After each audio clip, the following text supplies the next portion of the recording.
that you feel re-energized and ready to go with the other sessions as we look to some of the more critical areas, especially from the standpoint of those who are, so to speak, in the trenches and who encounter more often than not with the various challenges that characterize the industry, that of the agricultural sector. And therefore, I want to take this opportunity to introduce Rhea Jack of CARDIS, the Caribbean Agricultural Research and Development Institute. And from the perspective of CARDI as one of the key institutions, the key organizations of CARICOM dealing with agriculture, they invariably would have a wealth of knowledge of the various issues characterizing the agricultural sector. So without taking too much more time, let me just invite you to the podium. And anyone there? Anyone?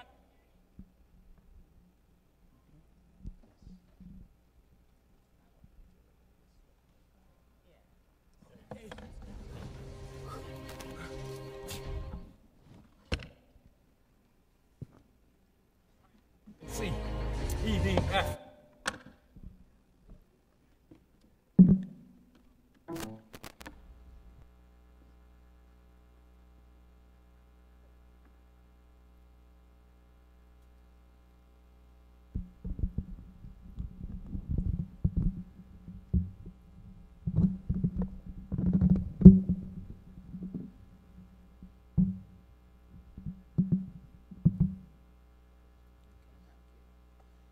Okay, good day everyone. Thank you for allowing me to make this presentation to you guys. And today I'll be presenting on the challenges and e-agriculture opportunities, that some of the agricultural challenges that we face, and some of the e-agriculture opportunities and solutions that we have come up with. In order to give you all these solutions, I'll provide the context of letting you all know who CARDI is, giving you all some background information on the Institute and our view of agriculture. And then we will look at some of the current uses that CARDI has seen for ICTs and that we actually implement. And then we will finally look at some of the future applications for ICTs. CARDI is at a very key stage in our development. We have just finalized our strategic plan for the period 2018-2022, and this is our 5-year roadmap for transforming the region's agriculture sector into a more modernized, competitive and resilient sector. And in order to fulfill this, to change the face of agriculture for the region, we recognize ICTs as a cornerstone for this development. So who is CARDI? As Mr. Sylvester just said, CARDI is an acronym for the Caribbean Agricultural Research and Development Institute. And we are one of, as Cadet said, we are one of the foremost organizations of CARICOM that is dedicated to improving the competitiveness and sustainability of the regional agriculture sector. And we do this through our research and development. So we see the sector as, we see ourselves as a center of excellence for the region's food and agriculture sector. Our mission is to contribute to the sustainable development of the sector through agricultural research for development. And at the core of the Institute, we absolutely value partnerships, integrity, professionalism, accountability, transparency, and people-centeredness. We are spread out throughout the region and have a presence in 14 member states of the CARICOM. We were established in 1974 by the governments of 12 of these countries, and recently the Cayman Islands and the Bahamas were the most recent to join our member states. We are headquartered in Trinidad and Tobago, and We serve, and because of our spread, we serve a population of 6.2 million persons. So CARI's view on agriculture. The Food and Agriculture Organization of the United Nations says that the CARICOM countries, well, with the exception of Belize and Guyana, are net food importers. And in fact, the region's food import bill is estimated to be $6.5 billion US. Unfortunately, these imported foods are primarily energy-dense foods that are high in fats, oils, sweeteners, and sodium. And of course, this has very heavily led to the replacement of traditionally local grown foods like roots and tubers, fruits, vegetables in our local diets. CARFA, the Caribbean Public Health Agency, has stated that the Caribbean is in the midst of a childhood obesity epidemic, and 1 in every 5 children are carrying around an unhealthy weight, and of course this puts them at a very high risk of developing non-communicable diseases later in life. This crisis, of course, we could see the response of the agricultural sector in trying to produce more locally grown food in a sustainable manner. And this can, of course, we could definitely see benefits of this in our children, reversing the cycle of reversing them from getting to the place of non-communicable, getting infected by non-communicable diseases. We could also see poverty alleviation, increased employment, reduction in the food import bill. As part of CARDI's strategic plan, we will be the vanguard of this transformation. That's absolutely centered to our plan in this strategic period, 2018-2022. And our goal, in fact, is to contribute to the food and nutrition security through the development of innovations that contribute to sustainable, climate-resilient value chains. We will also focus on strengthening the Institute, partnering with organizations and creating strategic alliances. And we'll also look at the enabling, as FAO Dr. As she said, we need to look at the enabling factors for this. To achieving these 4 strategic programs, which I went through just in this slide, we identified some cross-cutting themes, and of course ICT is one of these themes. And for the purpose of this forum, I will focus on our ICT strategy. So the way we approach ICTs is that we would scan our programs and see a need in some area of our programs. So for example, in particular in our business processes, in our finance, HR, knowledge management, etc., we would see the need for ICTs and then apply it to it. Now, in the application with these ICTs, we will look and see what the region or similar organizations are doing with their thrust. So if we are saying that we're getting into climate smart agriculture, we check and see what are people in, say, the Pacific doing with climate smart agriculture, or Guatemala. And when we see all of the strategies that these people have, we then decide, okay, are these tools, would they be able to be transferred to the Caribbean's needs, the specific needs that the Caribbean has? And once it does, then we will formulate a plan, a strategy to get this implemented in the area that we're focusing on. And identified was the need for these young people to come into the agricultural space and just get a feel of it, and in some way just get interested in it. So this vacation period was the first year we did it. We pulled in some interns in ICT. I should have also put in engineering as well. And so the ICT interns, they would be working with us in helping us just to develop our systems a little bit better, our software solutions, giving us new software solutions to help do some task. The engineer students, they will be building equipment for us, designing equipment, and then they must produce a prototype at the end of their internship and make sure it works. Additionally, we look at our social media platforms. of course, this is our way for communicating, that we communicate with the public. So we have to make sure that these things are up to par and up to the standard of the current day. So 5 years ago, not a lot of, no, maybe not 5 years ago, but a few years ago, not a lot of people were on Facebook, but now a lot of people are on Facebook. And in the past few years, Facebook itself has changed, and you need to create a followership. And even on your Instagram and other social media sites, you need to create a followership. So we are right now revamping our social media platforms so that we can engage with our population, our stakeholders and so forth in the way that they are currently engaging in social media.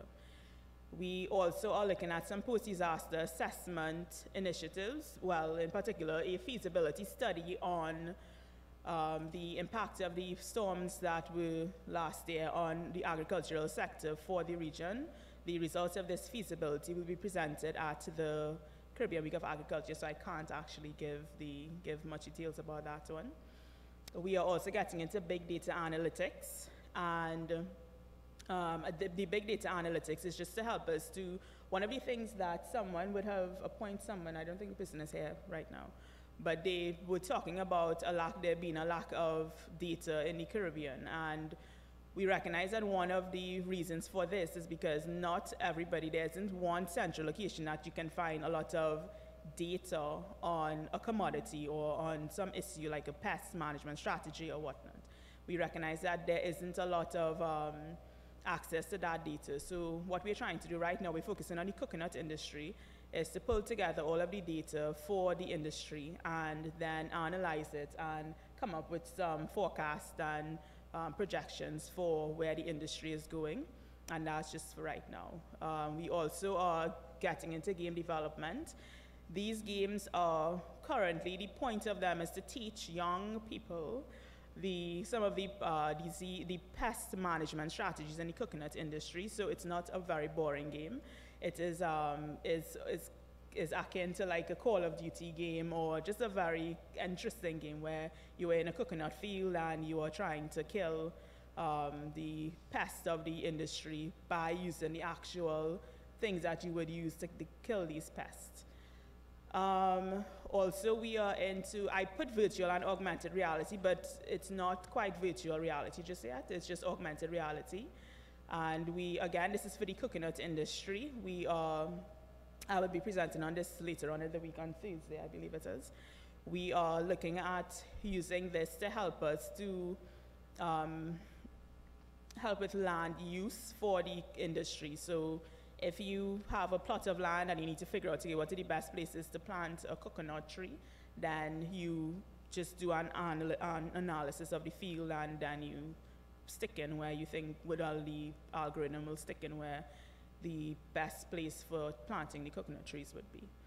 And finally, we are conducting a regional hackathon later on in this year, and this hackathon is going to help us to pull together more software solutions. So the ICT department at Cardi is quite small, and so we don't have a lot of hands. So one of the ways that we felt would help us to get more of the things that we need to get done was conducting a hackathon to bring in all of the stuff that we need to get done. So if you recognize, most of our current thrust will be focused on the coconuts. I mean, post-disaster assessments and the interns and social media are separate.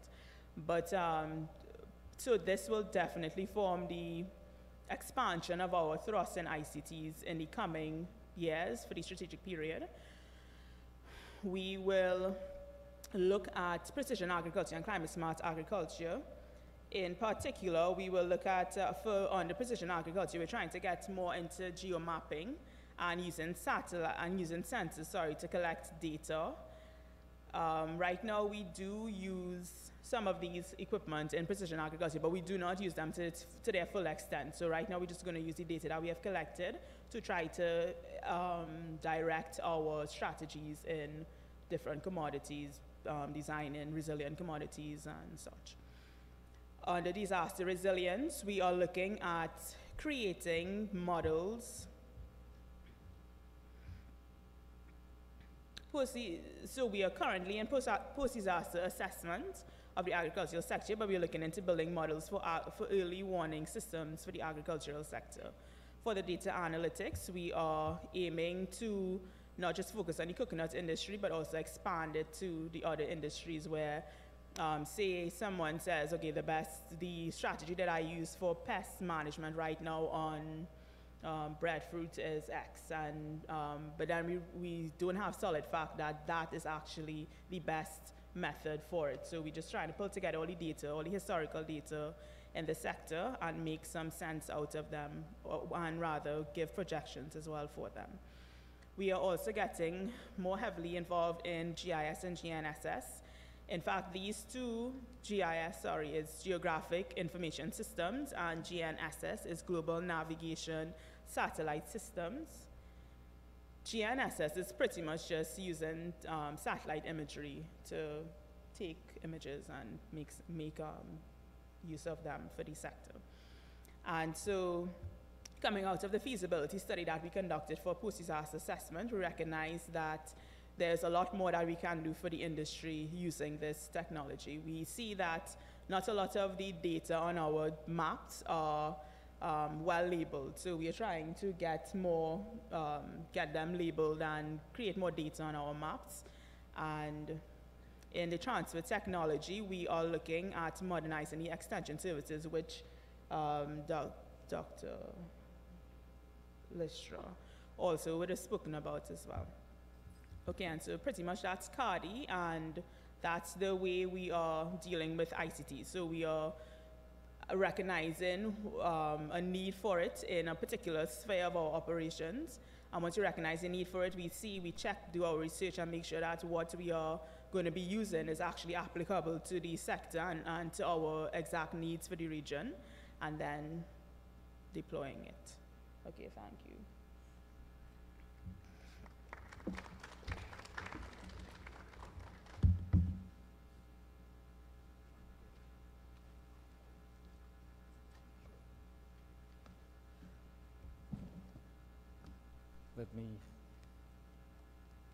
Let me thank you so much, Ria. Computer? I think it's right here. For this enlightening presentation. And as you would have identified, some of the key initiatives which are undertaken by CARDI, having identified various problems in terms of, for example, appropriate statistics and how that can lend itself to understanding the sector, analyzing the sector, and this is one of the areas of emphasis. But I also noticed in one of the slides, and especially for the young people here, you would have noticed a drone. Now, I am sure that that would have drawn you to the interest as far as ICT is concerned and its use in the agricultural sector. This is one particular area in which we can infuse a new entrepreneurial class in addressing the issues related to agriculture, whether it be in identifying some of the diseases, areas in which you could map out areas, etc., and controlling such diseases, etc. So there are areas of interest, but not just in terms of this technology, but also in terms of actual production, whether it be water resource management and a whole range of other issues. So I want to thank you so much for this. And what we would do for this segment is we would just take the presentations, and thereafter we will go into an open discussion on the various issues raised. So let me use the opportunity to invite Dr. Richard Blair of ICA, and he would expound a little. Thank you. Thank you, Chair. Briefly, what ICA does in the context of our discussion today. Experiences in the use of knowledge management, where it's been, most of the ICT work has been done in ICA.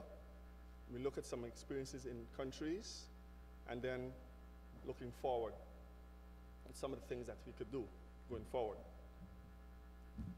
who are we?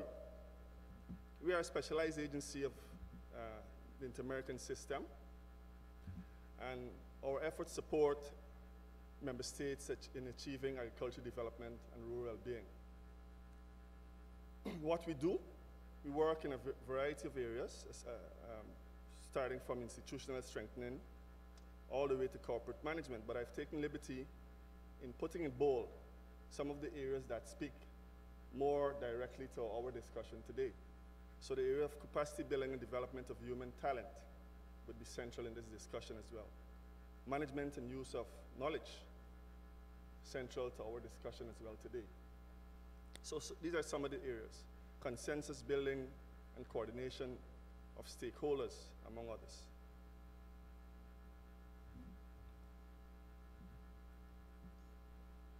So, how we did it, that it should read how we did it in the past, mainly through flagship projects. ICA operates with a medium-term plan. The last one, or the one that we're in right now, is 2014 to 2018. So, in the last this medium-term plan, they had 4 flagship projects that treated with agriculture change, family agriculture, resilience, and risk issues and inclusion in agriculture. And so, for our next medium-term plan, we might have some changes, but they do not really go away from the central issues captured here. So the next medium-term plan certainly will build on these issues here. We also operate through externally funded projects. For instance, the 10TDF was one of the major ones recently, which was executed by ICA in collaboration with CARD and the CARICOM Secretariat, right? Then there's the rapid response actions, short-term projects, treating with issues of disasters particularly. And the last issues, the hurricanes experienced recently, some of our resources would have been channeled in rapid response actions. And there are, of course, pre-investment initiatives. So where do we work? Well, we work in 34 member states in the Americas. That is a very important point. It means that we have boots on the ground, and it's very important for strategies. We're talking about regional and national strategies for ICTs. That is a central issue if you want to ground something in a country, to have the kind of capacity and resources in the country. And ICA has offices in 34 member states, including the 15 CARICOM member states as well. Let us look at knowledge management for agriculture, experiences in knowledge management for agriculture. ICA has a close relationship with InfoAgro, which is an information and knowledge management platform. And importantly, its purpose is to disseminate and facilitate access to agriculture information. The platform is managed by the Inter-American Institute for Cooperation and Agriculture and houses 6 subsystems, treating with agribusiness, food security, agriculture chains, and the technological aspect in infotech, among others. So that is one area that ICA is involved in managing knowledge using ICTs. There is also SIGET, or SIGET, depending on where you're from, which is an area-based development and social inclusion, provides access to systemized information on area-based development and social inclusion, such as learning materials and other capacity building material and resources. Again, ICA supports this platform through provision of subject material. And only recently, under its inclusion and family agriculture project, it submitted 7 modules treating with area-based agriculture and inclusion. It has a relationship as well with CDAC. And I should have mentioned that SIGET, its virtual library, is connected with CDAC, which is supported, as you can see here, by ICA. Right? CDAC is technically led by the Orton Memorial Library, which is housed at ICA in Costa Rica. And important as well, there's over 250 documents on agriculture, the whole chain that can be accessed freely on CIDAG. Agri-profiles. All of ICA's personnel, professional personnel that is, are listed in agri-profiles. So if you were to get into the website and Google my name, for instance, you'll see something on Richard Blair and his specialization in agriculture, or Ms. Thomas, Carol Thomas, who's an expert in agriculture, health, and food safety, or what have you, right? This is just for ICA, but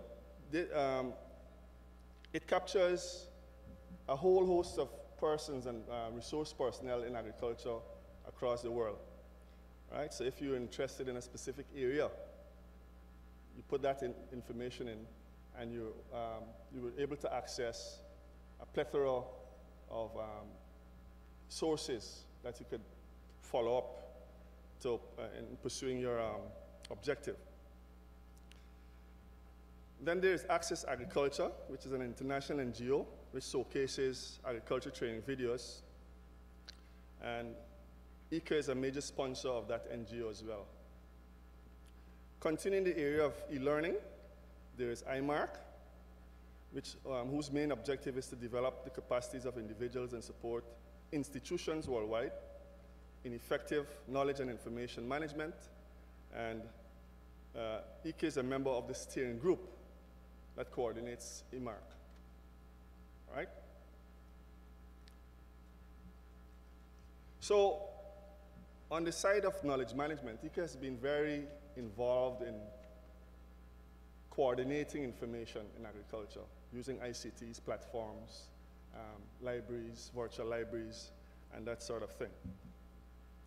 Just to give you a little flavor as to what is happening in countries, we look at some of the experiences in 3 countries, Antigua and Barbuda, St. Lucia, St. Kitts and Nevis. I know there are persons here from St. Kitts and Nevis, and I was told, as a matter of fact, that they will present issues speaking to that specific program. In the case of Antigua and Barbuda, following Hurricane Irma, ICA was responsible for setting up or creating a WhatsApp group, which, remember someone said, sometimes we get hooked to the technology, but the truth is, it's really its purpose, its use, its usefulness. And I think this is one of the things that came out in this simple initiative.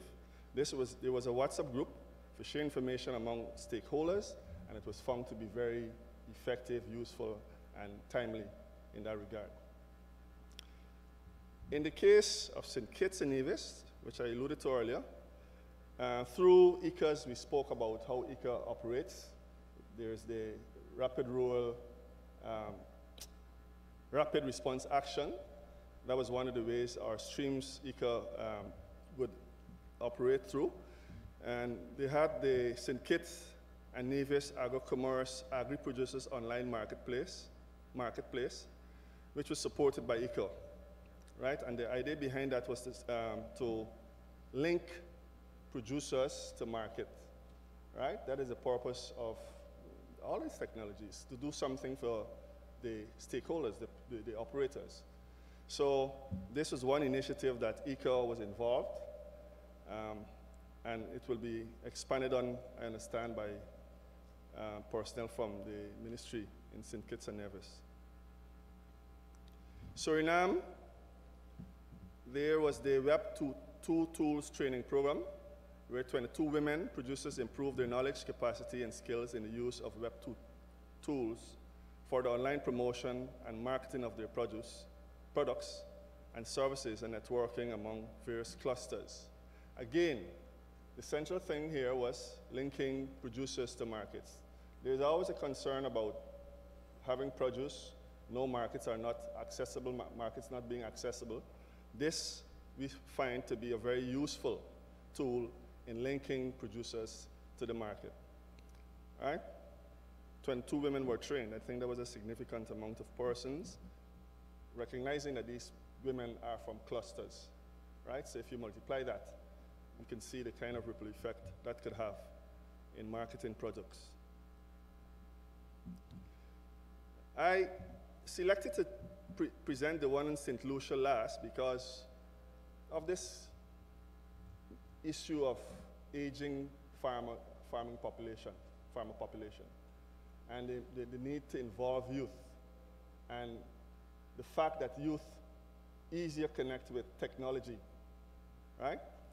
Here we have the Caribbean Virtual Business Incubator and Resource Hub that was supported by ICA through its association with CAFI, which is the Caribbean Agriculture Forum for Youth, and it was supported as well in a big way by CTA.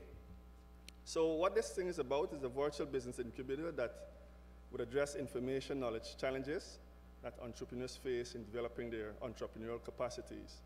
And it really is a dedicated web platform to support youth in agriculture networking, entrepreneurial development, and knowledge leveraging for enterprise development. To date, 13 guides for Caribbean states, countries, were prepared and posted on this hub, in this hub. Right? This is a screenshot of this hub we're talking about. Very attractive and very interactive, as a matter of fact. I went through it myself. You should take the opportunity and go through it. And there's a plethora of information and data and useful resources that any young agro entrepreneur would want to connect with.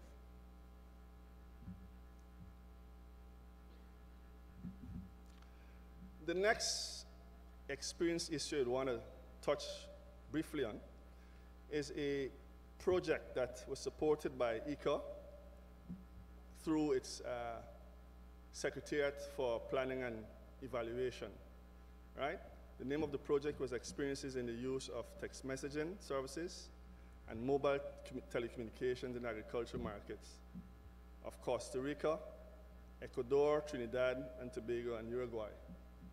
Briefly, the MIOA, which is the Market Information Organization, is a hemispheric network dedicated to compile, process, and share agriculture information.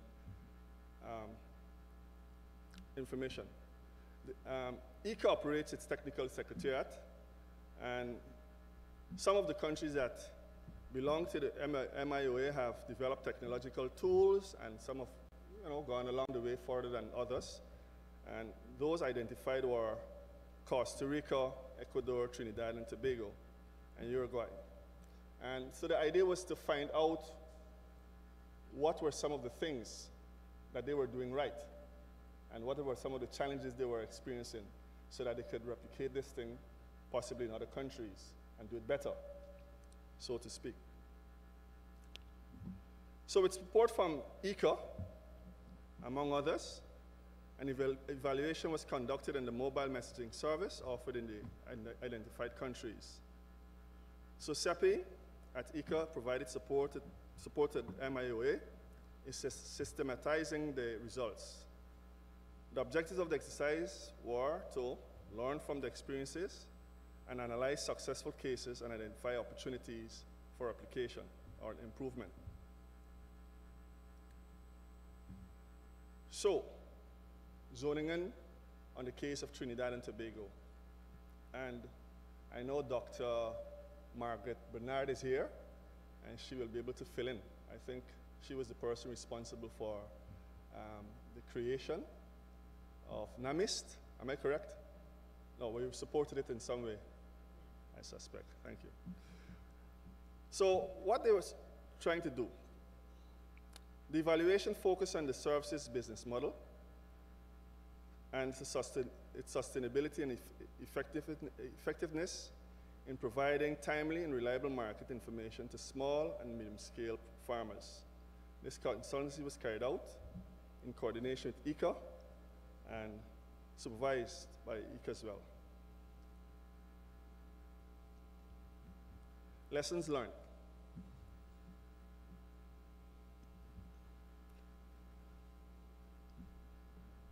one of the things that jumped out at me, there were many lessons cited in the document, but these were the ones that I thought were the most relevant to our discussion, or I think more pressing issues.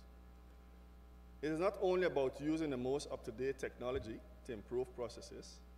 Instead, all technologies available must be taken into account, and the one that best adapts to users' needs must be selected. This is a very important issue. It is clear that there are more efficient technologies available that can provide a lot more information than the text messaging system. But this system is successful because, centrally, it is practical, simple, and inexpensive. So this is a reminder to all of us in our planning.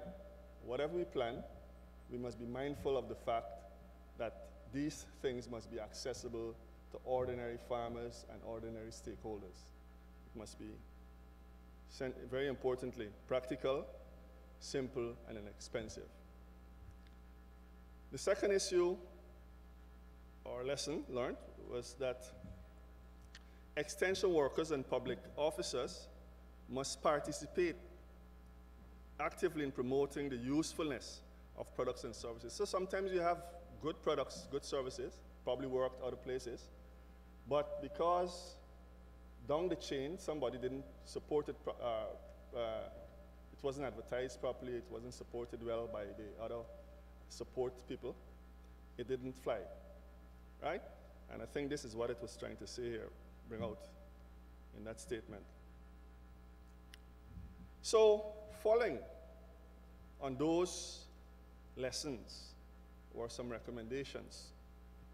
First, train instructors to effectively use market information. In addition to generating more and increasingly modern products, we keep returning to this central thing, products, generating products. In addition to generating more increasingly modern products and services, it is important to work with information users at various levels in order to meet the final objective of making better market decisions. What is this thing about, what the central issue behind these products and services is to make better decisions, right? And to be able to use this information is central. That is important. Second recommendation, evaluate the mechanisms used to disseminate information. So I put in bold there, evaluate the different products, measure the impact on target audiences. So there are many, but we must understand which are the best suited, right? Carry out an awareness-raising campaign in the public sector with the support from non-governmental organizations like ICA that interface with stakeholders, right, as well as the academic sector.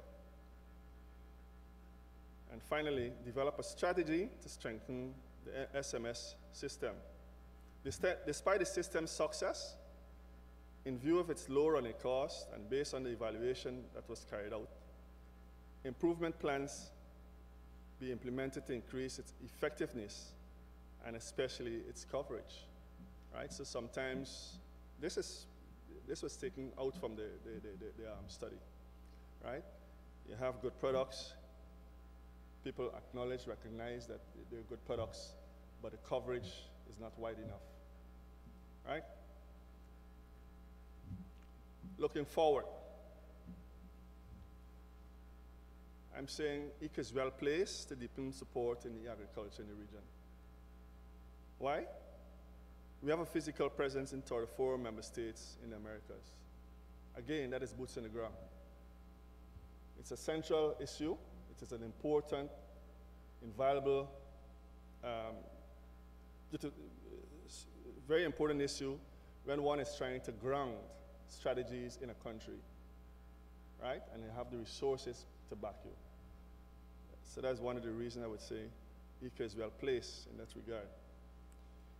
ICA recently partnered with other, including UWI, Farmers and Curriculum Secretariat at the University of Edinburgh, to explore the possibility, the development of a proposal that seeks to use the blockchain technology to assist with building relations between buyers and sellers. And I think it was really between producers and the hotel services, right? Either traditional or the operational, the kind of the big hotel chains, and to facilitate payment arrangements between these two sectors. So that is one area that opens an opportunity. The third one, our mandate is tightly aligned with the ideals of strengthening agriculture in the region, and I took the liberty of pointing out some of them: institutional strengthening, capacity building and development of human talent, development and strengthening of public policies and management and use of knowledge. These were all areas, core areas I pointed out earlier.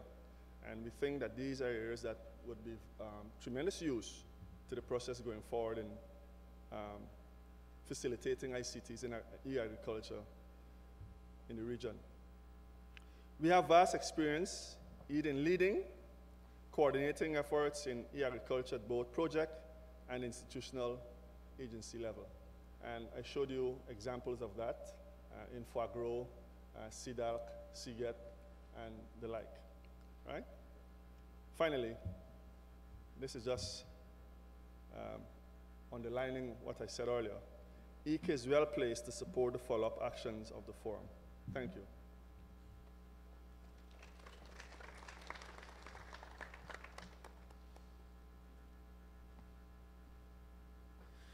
Dr. Blair, this has been very, very insightful, some of the work undertaken by ICA. I must say I am also enlightened by some of the initiatives that you're undertaking in the region, especially some of those like St. Kitts and St. Lucia, which are much closer, and are also part of the ITU constituent base. And therefore, one can see the opportunity for that kind of collaboration in bringing the two sectors towards solving the various challenges that you highlighted. And in your recommendation, I think you pointed out two main areas, that of training and that of more effective forms of information dissemination. And I think as we go along in our various discussions, these are some areas that we could look to address. You bring in your, and by you I mean each and every participant, bring in your own specific understanding as well as experiences to bear in the whole discussion. We would take one more presentation before we go into open discussion, and that is Mr. Alpha Zenon of YFARM. And I am certain it's going to be a very interesting presentation. Please.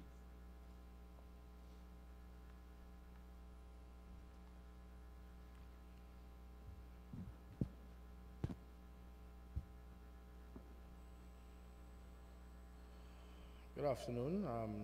Thank you, Mr. Khaled, for having us. And yeah, as he said, I represent an organization based in Trinidad and Tobago called YFARM. And the YFARM, it means we help youth farm.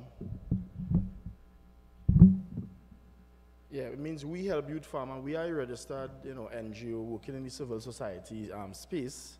And we created several different strategies then to engage our young people. So if you would direct your attention to the screen, when we look at the present day, to the left of the screen, the picture, when you look at the present day, we are in the year 2018, our farmers are 55 years and aging. That is the reality. And I thought it was only in the Caribbean, but as I travel all across the globe, it's literally the same situation globally. And by the year 2050, most of them would be deceased. Our 30-year-olds, young farmers or young professionals, by the year 2050, I would be expected to be retired, hopefully. And our 10-year-olds, our 5-year-olds, they are the ones who will be the young professionals by the year 2050. But what are these 10-year-olds thinking about?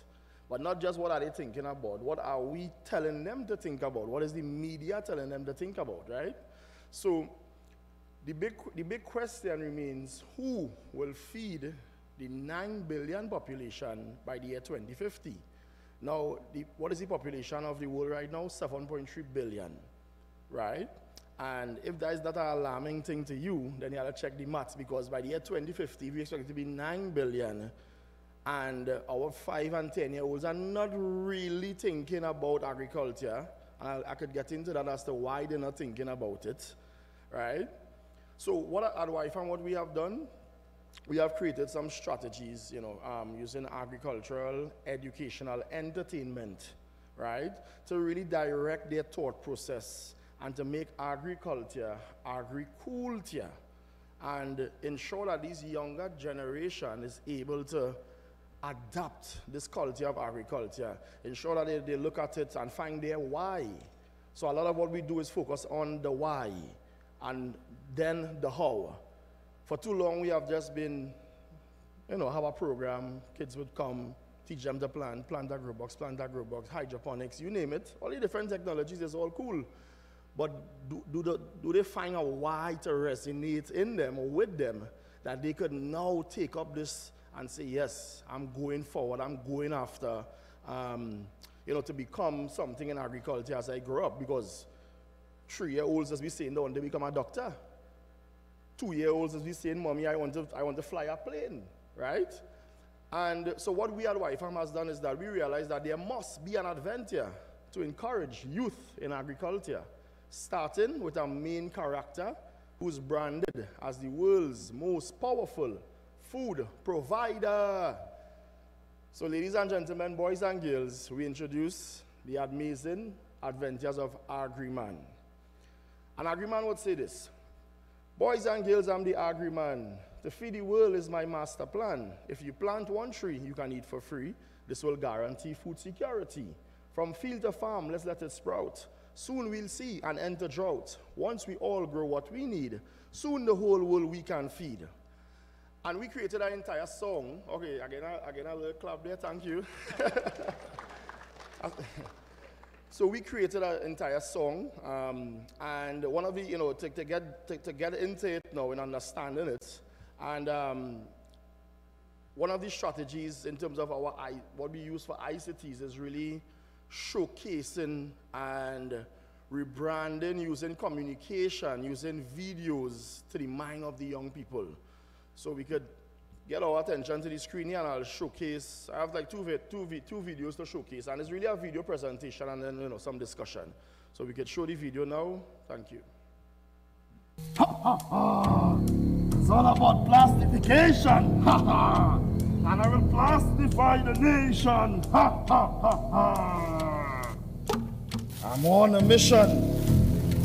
Take this plastic and cover the entire world, so that everyone will have plastic to eat in 20 years' time. Ha ha ha ha!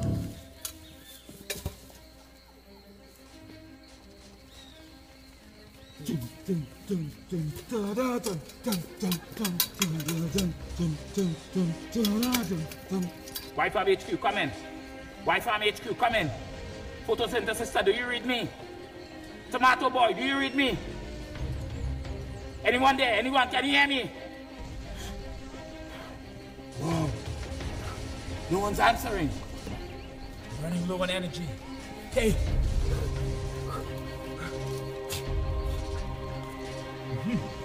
Yeah. High in vitamin C, E, D, F, A1, B1, C2, and Z3. Let's go. Plastic imposter, no match for the Agriman.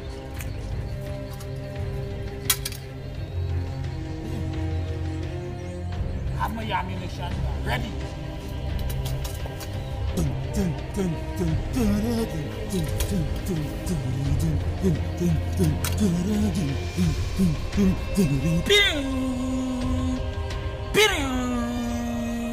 Put it.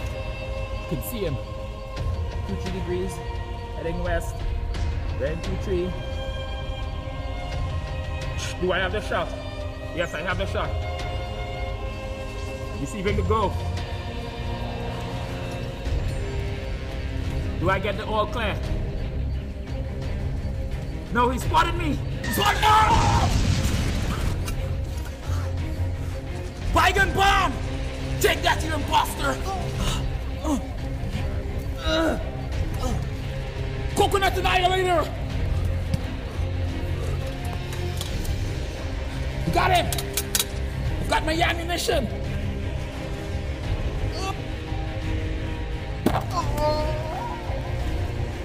He's down! I repeat, he's down! The plastic imposter is down! We have won the war! Yeah! Once again, the Agri-Man, world's #1 food and nutrition security superhero, saves the day from the plastic imposter. Plastic rice, plastic cabbage was no match for my ammunition and my bygone bombs. Not to mention my plant spotter. Huh. Again, Agri-Man saves the day. Plant 1 tree, eat for free. Agri-Man out.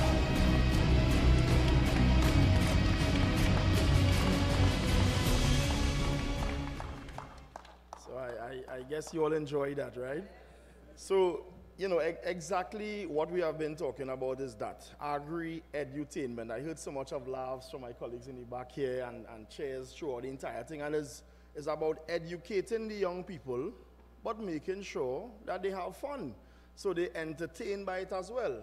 So this is what Agri-Man and his female companion, Photosynthesista, brings to the table, and their robot, Agribots. So we're gonna show our next video now, which is a little different, but it's something called a RLO, reusable learning object, and we show and our kids love this. Go ahead.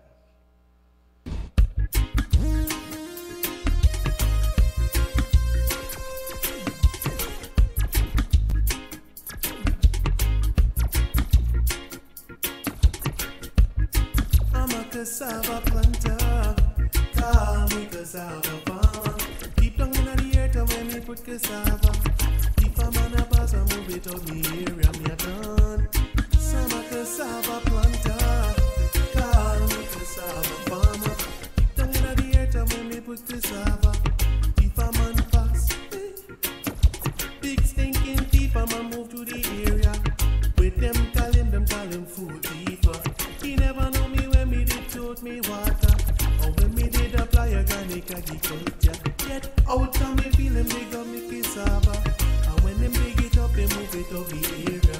Me pick up me sweet potato launcher, and in the end me sort the food thief from your account.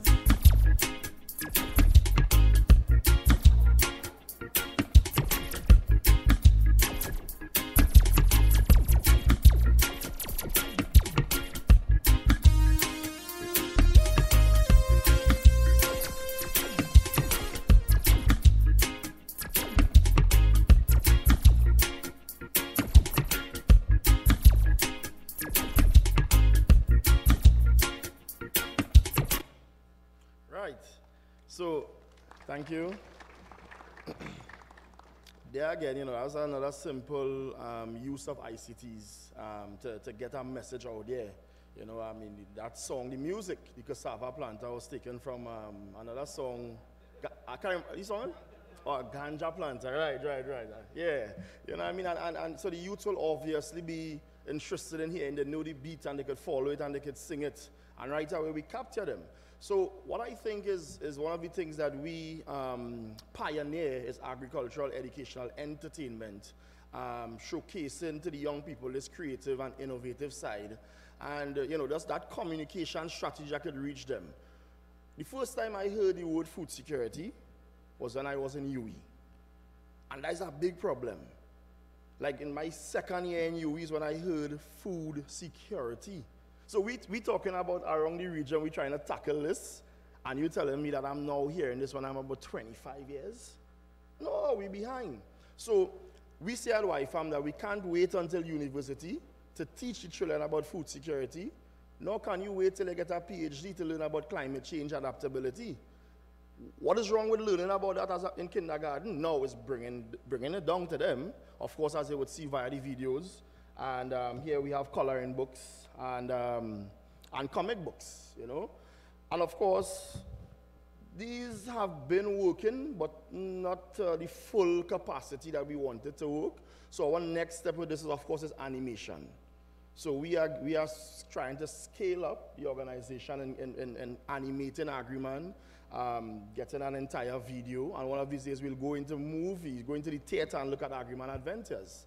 And the region must rally towards that because we're talking ICT, but we just kind of only talk ICT, you know, farmers, and not the future feeders, because the young people are the leaders of today and tomorrow, you know what I mean? And the reality of it is that we would tackle the farmers, the old farmers right now, and then when these young people grow up, we'd be talking about the same thing again. How could we get them people now into ICT? Of course, so we just kind of spending money over and over and over and over. So I'm saying we must tackle the brains from young.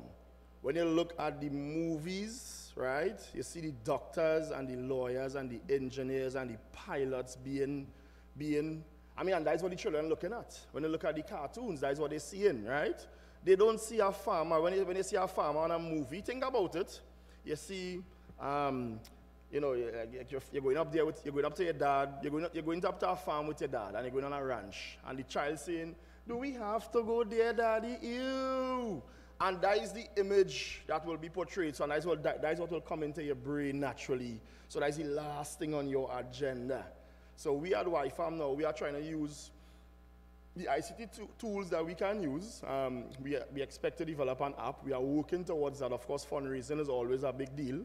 And, but we are doing the best we can with the, I wouldn't even say limited resources, because there's plenty of resources. Sometimes it's not always money, but sometimes it's human resource and people willing to share with us.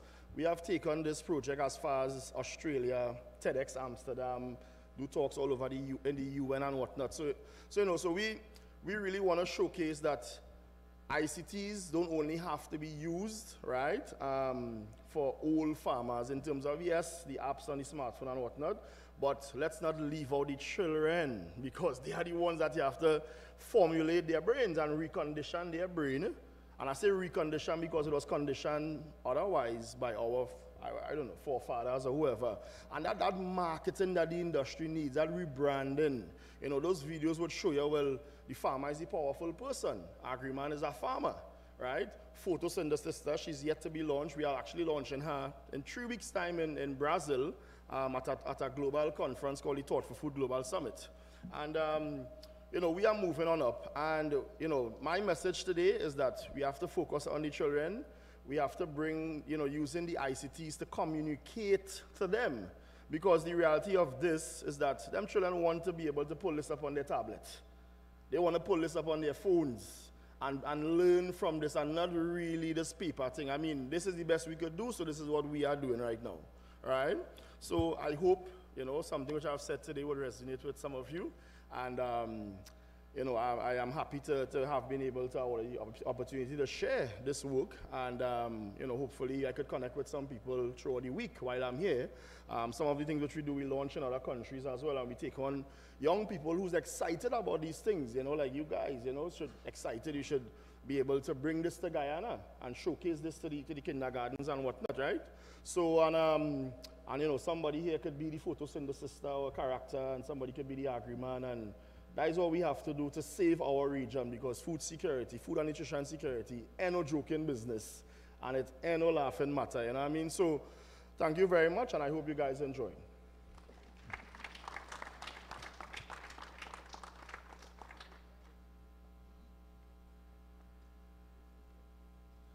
Well, with these free presentations, I think we have set the stage for a very interesting discussion, because just with this very short but insightful presentation, it has touched on so many different facets, from transformation of the mind as far as looking at the agricultural sector is concerned, the whole issue of food import bill, the whole issue of the proper dissemination of information in order to capture the right message in the agricultural sector, and for drawing a new entrepreneurial class, a new group of individuals that would propel the sector forward, and that would provide for the kind of security that, that we need.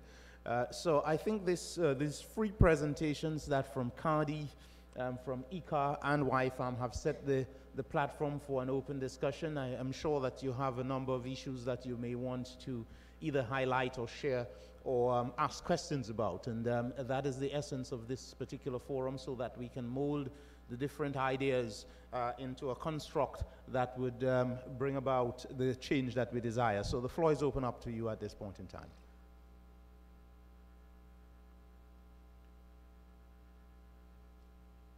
Yes, I see two hands. I see one here and one here.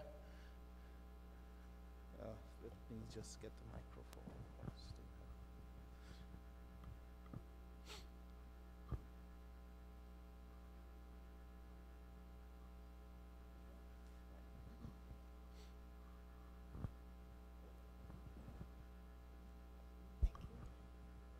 Good day, everyone.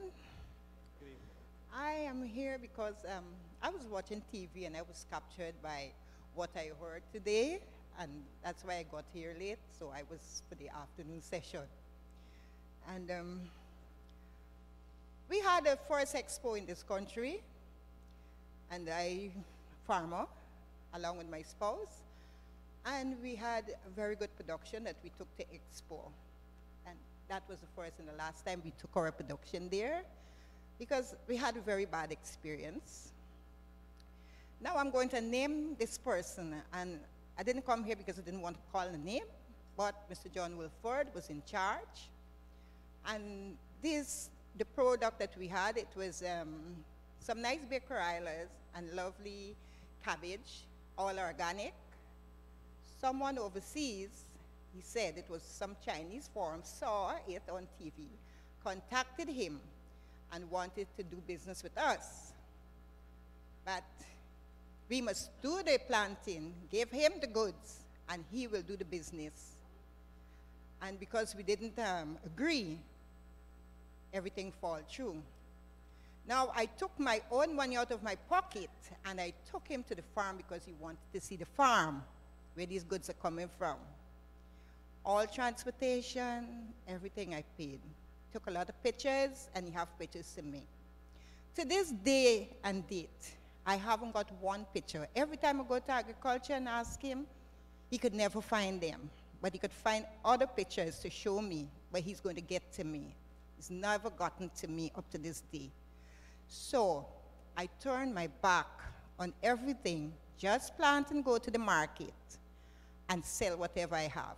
If it's broccoli, if it's balanges, whatever, and forget about agriculture in a wide space in Guyana and anywhere else.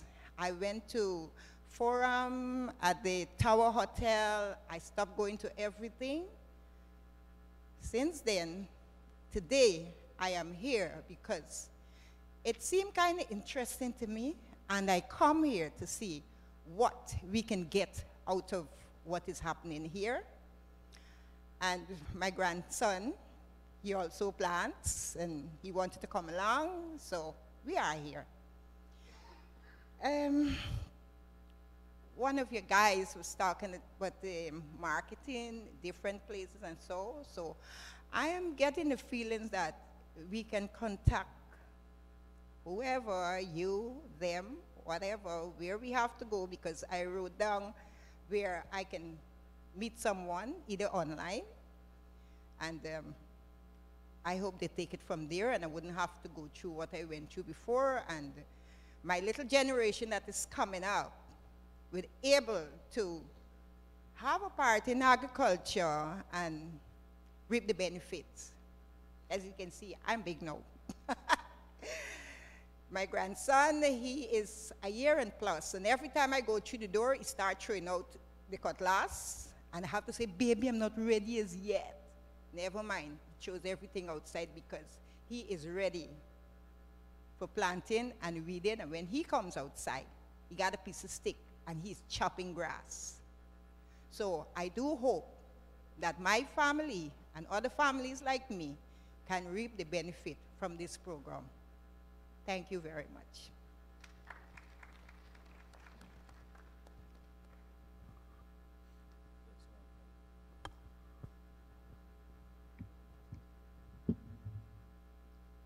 Good afternoon again, everybody.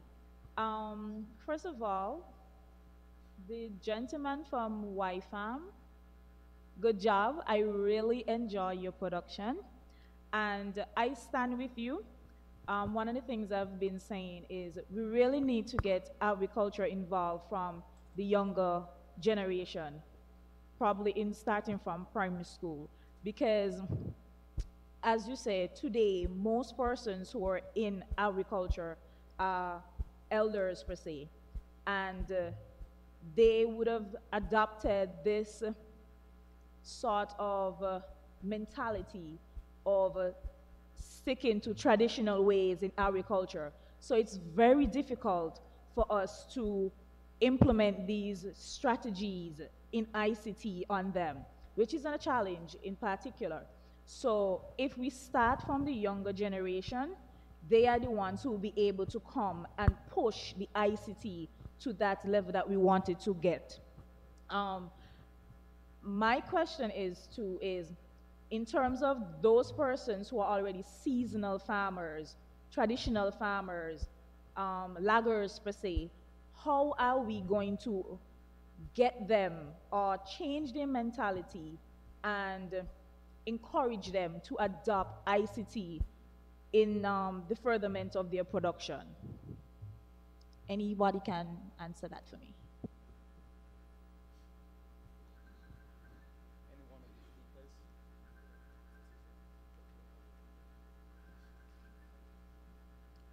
George Caesar YFAM.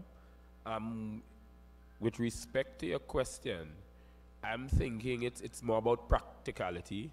We have done a few surveys where, as you said, more archaic or traditional farmers tend to not be very accepting to ICTs. But we have seen if we are practical enough to show them with ICTs, you can be able to get such yielding or be able to prevent such diseases in such time. They generally now are more acceptable to use them. I am thinking it is as we said, the means in which the messages are being disseminated, whereas the farmers don't understand application that and this drone that they can barely answer their phones. So I am thinking we need to now get to more grassroots in terms of how do we make it practical for them to adopt these ICTs. And it really is about the way we disseminate the information. Thank you.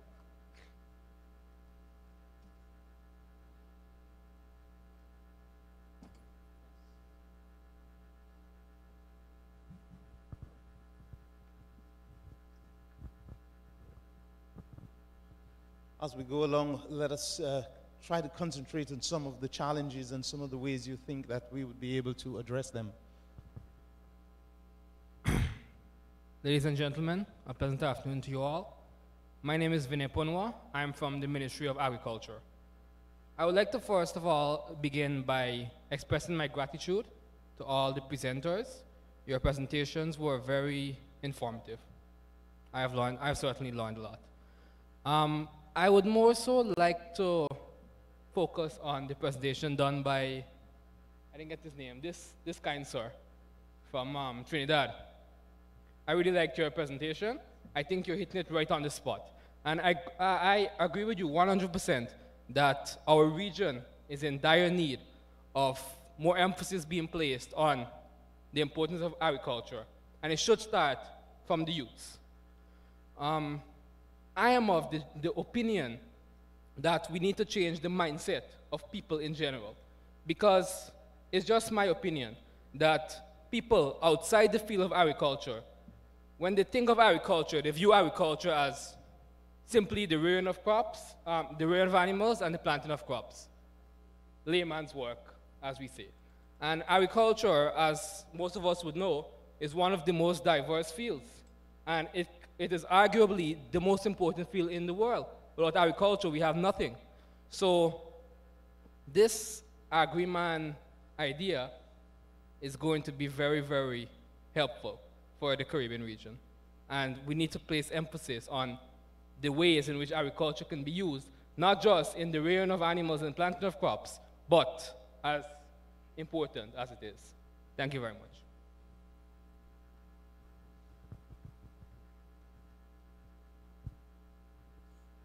Okay, 1, 2.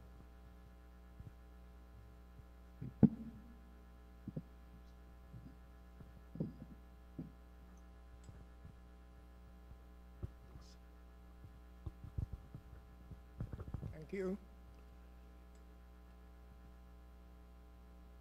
It would really be a problem to get young people to take on that agricultural role into going into planting and providing for the future as far as security, food security is concerned. Because of the fact that here in Guyana, what people really do for a living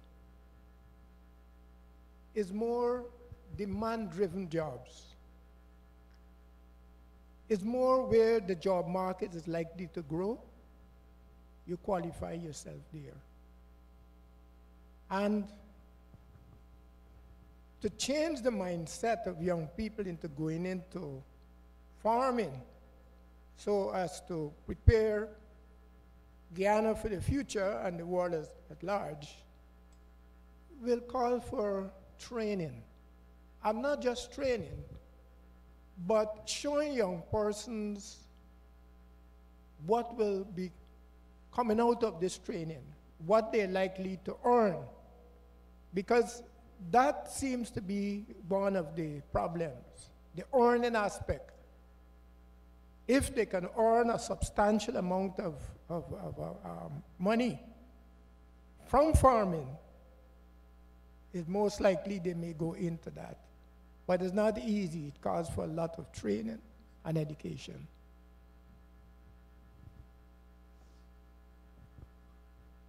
Okay, then.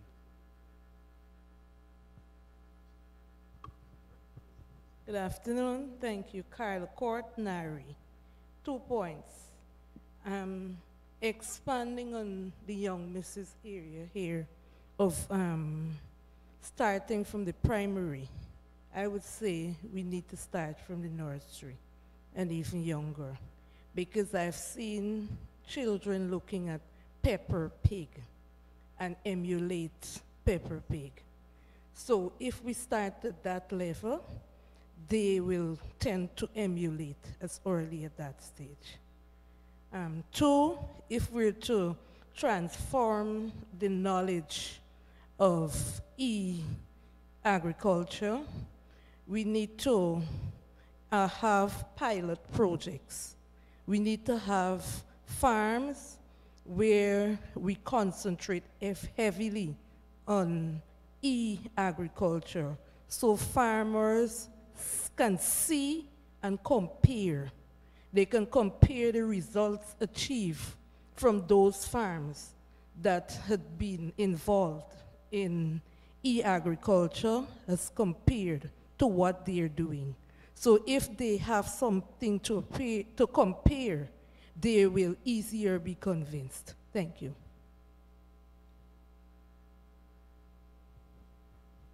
So we are getting the essence that one of the key modalities going forward is that of utilizing effective case studies to mirror to the various communities or the various sectors how to go about e-agriculture. And I think this is the essence of being here, that all the different players can pool together and collaborate in ensuring that we develop strategies that could bring about just exactly what you're talking about, creating the platforms, etc., on which we can, 1, market effectively, 2, gather information, because these tools, and we'll hear probably a little later from St. Kitts, these tools can serve as not just a means for marketing, not just a means for selling of produce, but also in terms of being a pool in which one can draw the necessary data for effective planning.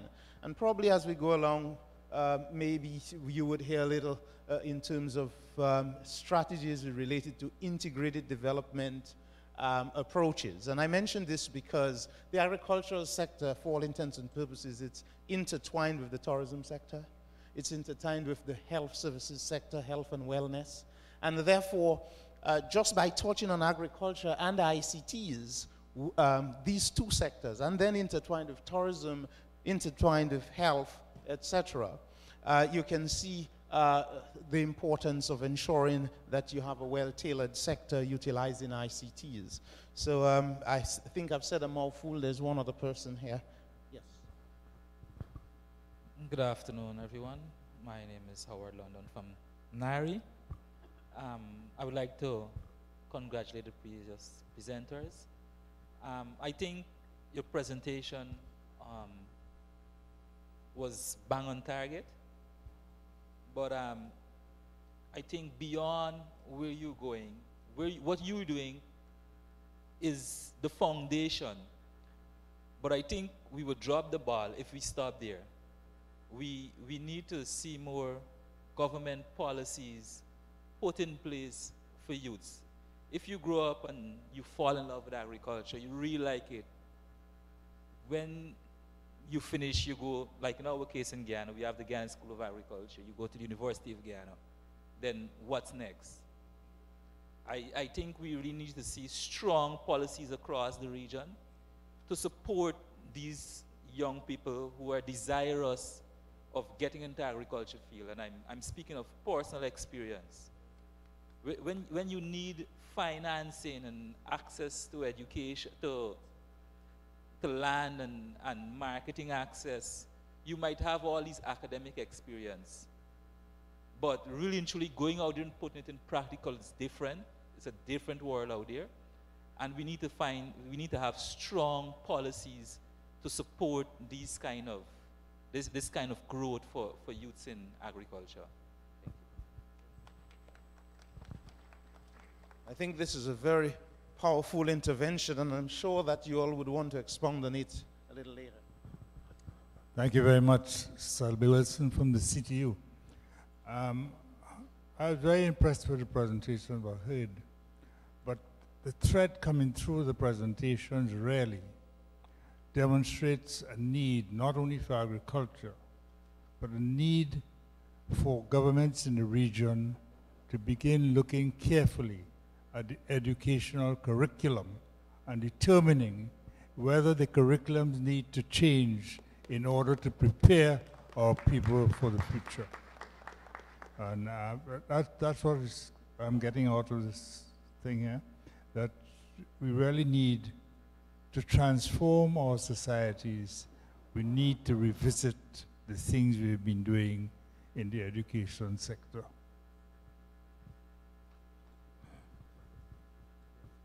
Yes.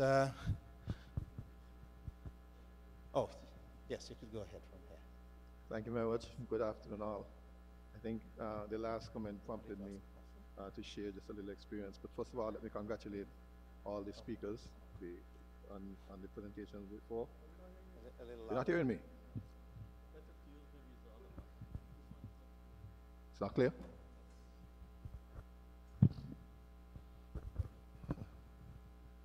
You can hear me now? I was saying that I wanted to congratulate, first of all, the speakers who presented a while ago, and then the comments kind of prompted me to share with you a little experience from St. Kitts Nevis. So by the way, I'm Ministry of Agriculture, St. Kitts Nevis, and what we've done at this current stage is to introduce a curriculum for primary school agriculture. It all started when a few years ago, we used the competitive nature of kids, and we had a best garden competition, and it had a resounding success. I think that was an FAO funded project. And piggybacking on that, we did what we call a curriculum for primary schools, and now we are currently doing the textbooks to correspond to the curriculum. We're seeking funding, so anybody in here who has interest, maybe from the CTU, to fund the cost of those textbooks. But we're seeing resounding success in children trying to get into agriculture. There's one story on the sister island of Nevis where they have introduced a school farm to feed into the school kitchen. And one young guy, I think he took an eggplant from seed into harvest time, and when it was time to harvest it, they had problems getting the eggplant from him to take it to the kitchen. He wanted to go to them with the kitchen to cook it himself. He didn't want to part with his eggplant. So that's such a passion that is possible among the kids. To Mr. Wyfam, I think, sorry to say, for the other presentations, you're the one who kind of prompted my brain into a number of ideas in relation to some of the challenges that we have in home in agriculture. One of them is my famous and favorite topic, the monkeys. And so I would certainly love to see AgriMan take on the challenge of some monkeys. So that's an idea. Monkey control. All right. That's it. That's my contribution for now.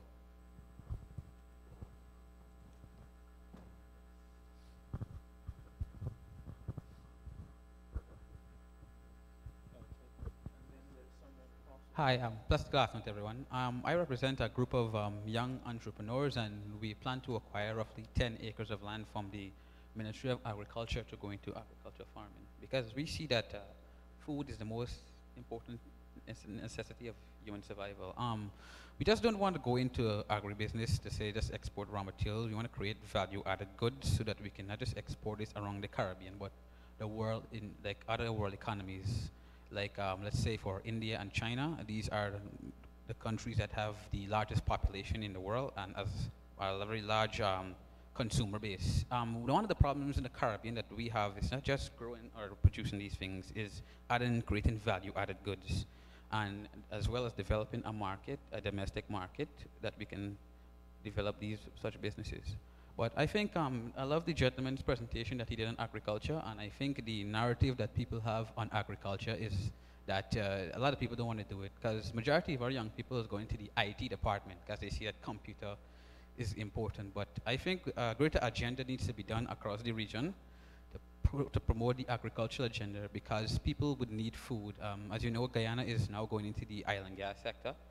A lot of people are basically going for oil and gas, but the reason why we choose agriculture is that we see that our economies need diversification, and agriculture would be the easiest sector to diversify, since it requires not a lot of funding.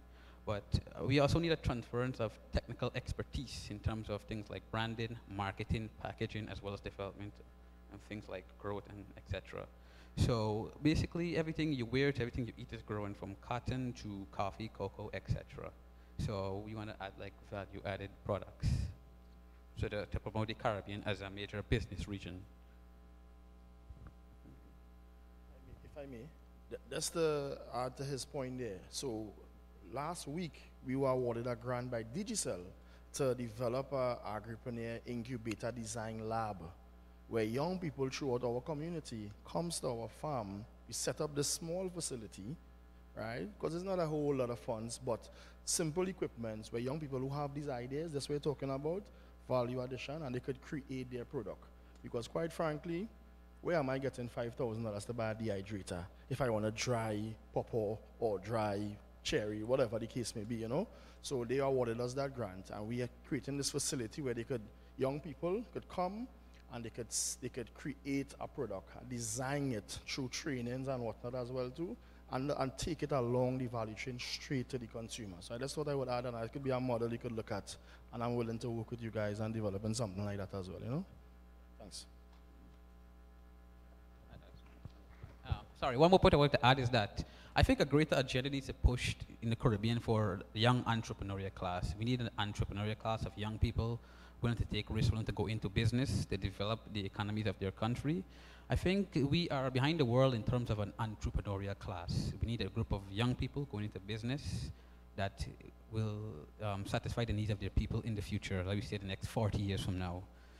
Agriculture, which should be one of them, and the IT sector. And you could sense the mode of the discussion, especially highlighting the entrepreneurial class, and this linked with what the CTU rep mentioned in terms of the education system. So these are some of the things that I'm sure ICA and CADI would concentrate on, especially from the point of view of research and development in the agricultural sector.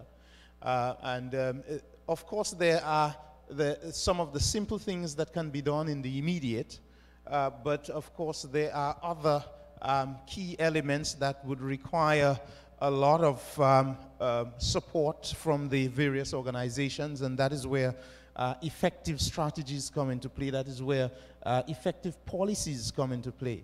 And of course, the FAO and the ITU would be, of course, willing to work with the various institutions as well as all member states in strategizing and in terms of leveraging a modality that can bring about change within the agricultural and, of course, the ICT sectors. Any other questions? We will take just 2 more questions because we have to move on. There are other aspects that we would want to discuss. So we'll take 2 more questions.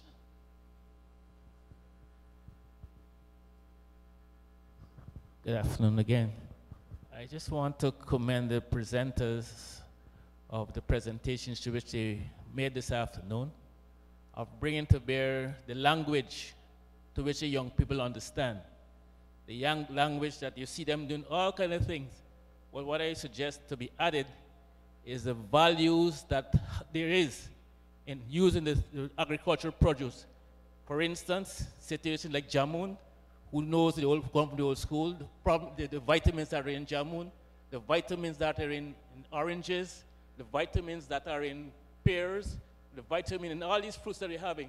You know, there can be demonstration to show the food values, not to just eating it, but to show the food values that are can be achieved by using this type of fruits and vegetables that may be able to keep them strong and make them healthy the way they are. That is a good means of getting over to them in the language to which they understand. Thank you.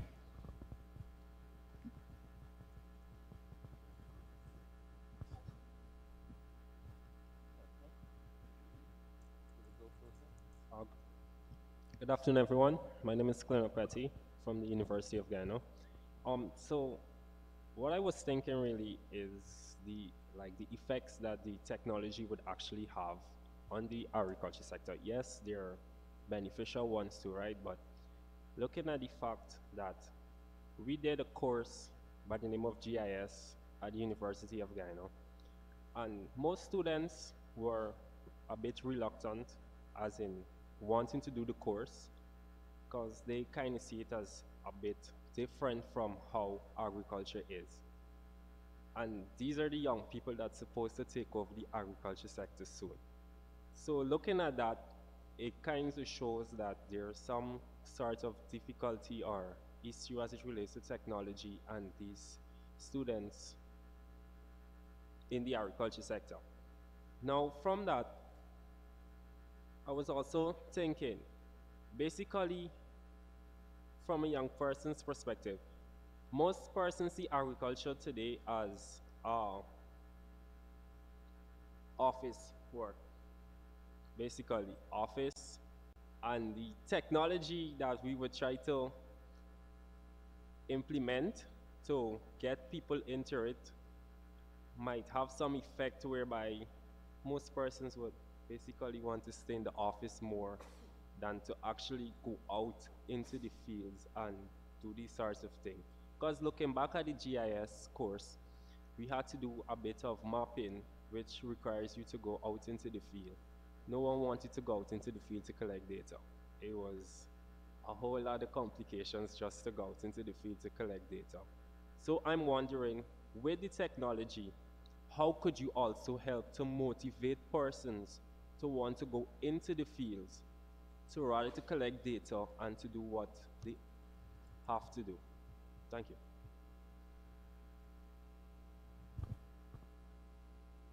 Any of the presenters or anyone in the audience would want to address this. These are some of the challenges that ultimately would play a very critical role in how we discuss the strategies for e-agriculture. These are some of the key elements that would help shape our thought process as we begin to think out policies and so on. So, yes, I see you leaning forward. You wanted to mention something in relation to that. Oh, okay.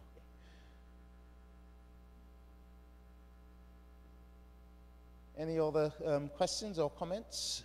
If not, then we will wrap up. I'll take that last one from the Ministry of Agriculture, Guyana, and then we would wrap up this particular session.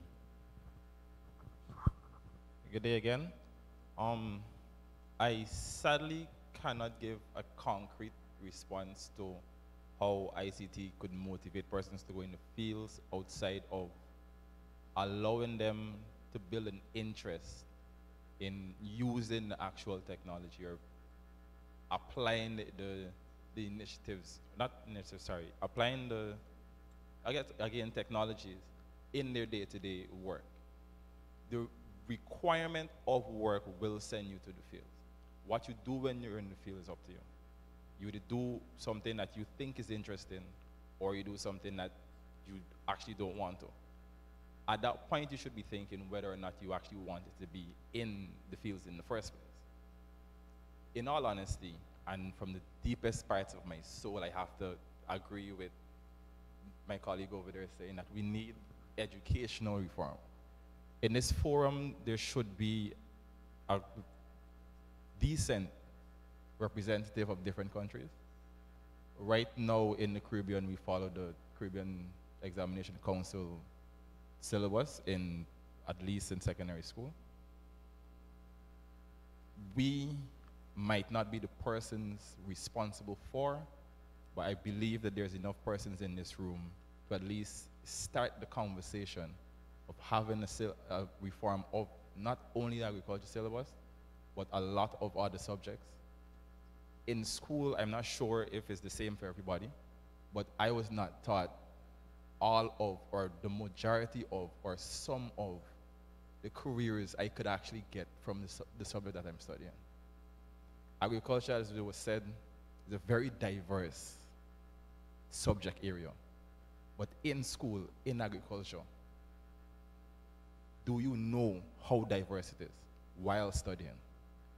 You do IT in secondary schools. Right now, I think it's starting from the first level of secondary school. Do you know the implications job-wise? What can you do professionally from IT? What can you do professionally from agriculture outside of just going into a farm? These things are things that we should be thinking of going ahead with teaching the secondary school students, the primary school students. This is what you could look forward to if you follow up this. We're told, I guess, early primary school, decide where you want to be when you get older and work towards that.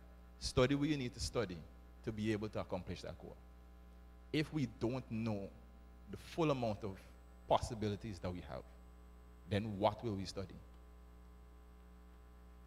This contemplation, coupled with many of the things that were said before, coupled with the realization that I too, at 24, 25 years, I think it is, first heard the term food security. If we are targeting, and the majority of the persons in here agree, we're targeting the youths, get them into agriculture. They don't know the necessity. If we can't show them that, they won't go into it. This ends as more of a call, I will say call to arms, to everyone here, including the representative from University of Guyana.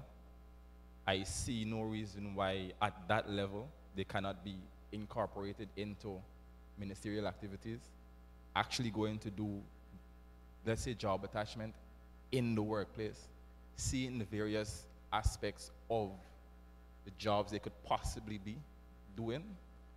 That could possibly also motivate them in going out in the fields, using ICT in agriculture and such. So as a call to arms, for the persons here might not be tomorrow. You might have an opportunity in 2 weeks, in 2 years. Let us all do what we can to have a regional reform, not just on agriculture and ICT in agriculture, but from the lowest levels, with the implications of ensuring that we actually secure in terms of food and health and well-being. Thanks. Thank you very much. I noticed quite a bit of interest in interventions. And let me just thank all of you for the interaction. What it does, I will have to oblige the rep from CTU and give him the opportunity for one more intervention.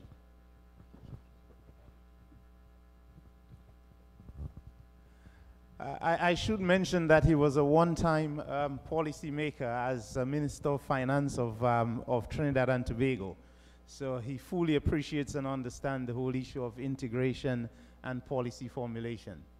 Thank you, Sylvester. I just, it might be controversial, but I just want to caution that we must not make the mistake of killing agriculture because of the development of the energy sector in Guyana. It has happened in a lot of other countries. When you have energy resources, then you ignore agriculture. I want to caution that we need to develop both sectors and pay attention to agriculture still.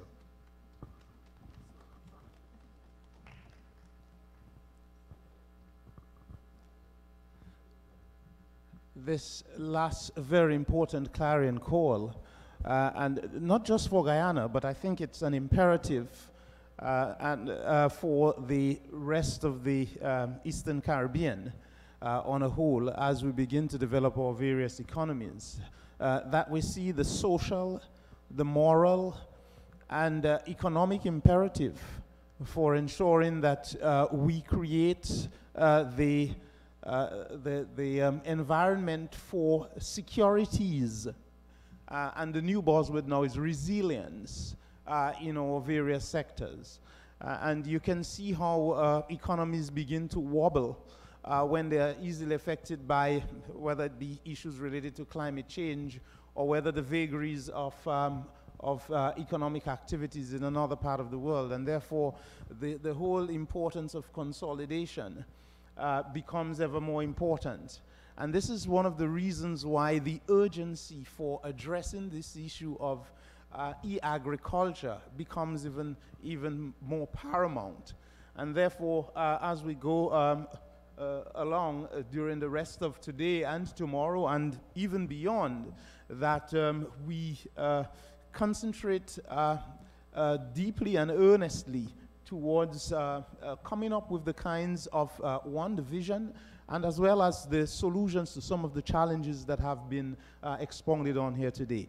Having said this, we will end this particular session, and then we would look to other areas of consolidation. My colleague from Geneva would look very closely at areas related to e-strategy. But before we do that, we would want to invite the FAO.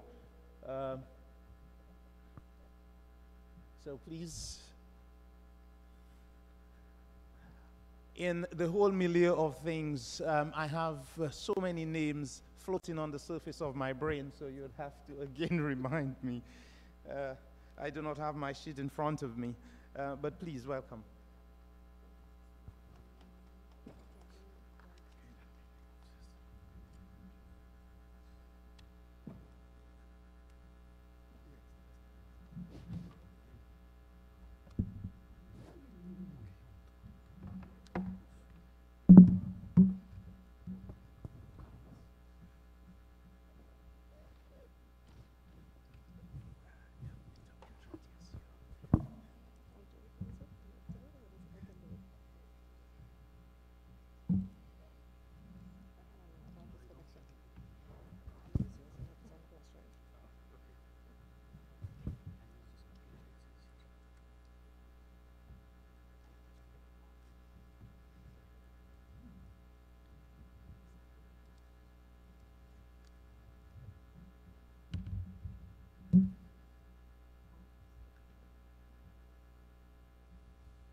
Pleasant good afternoon, everyone.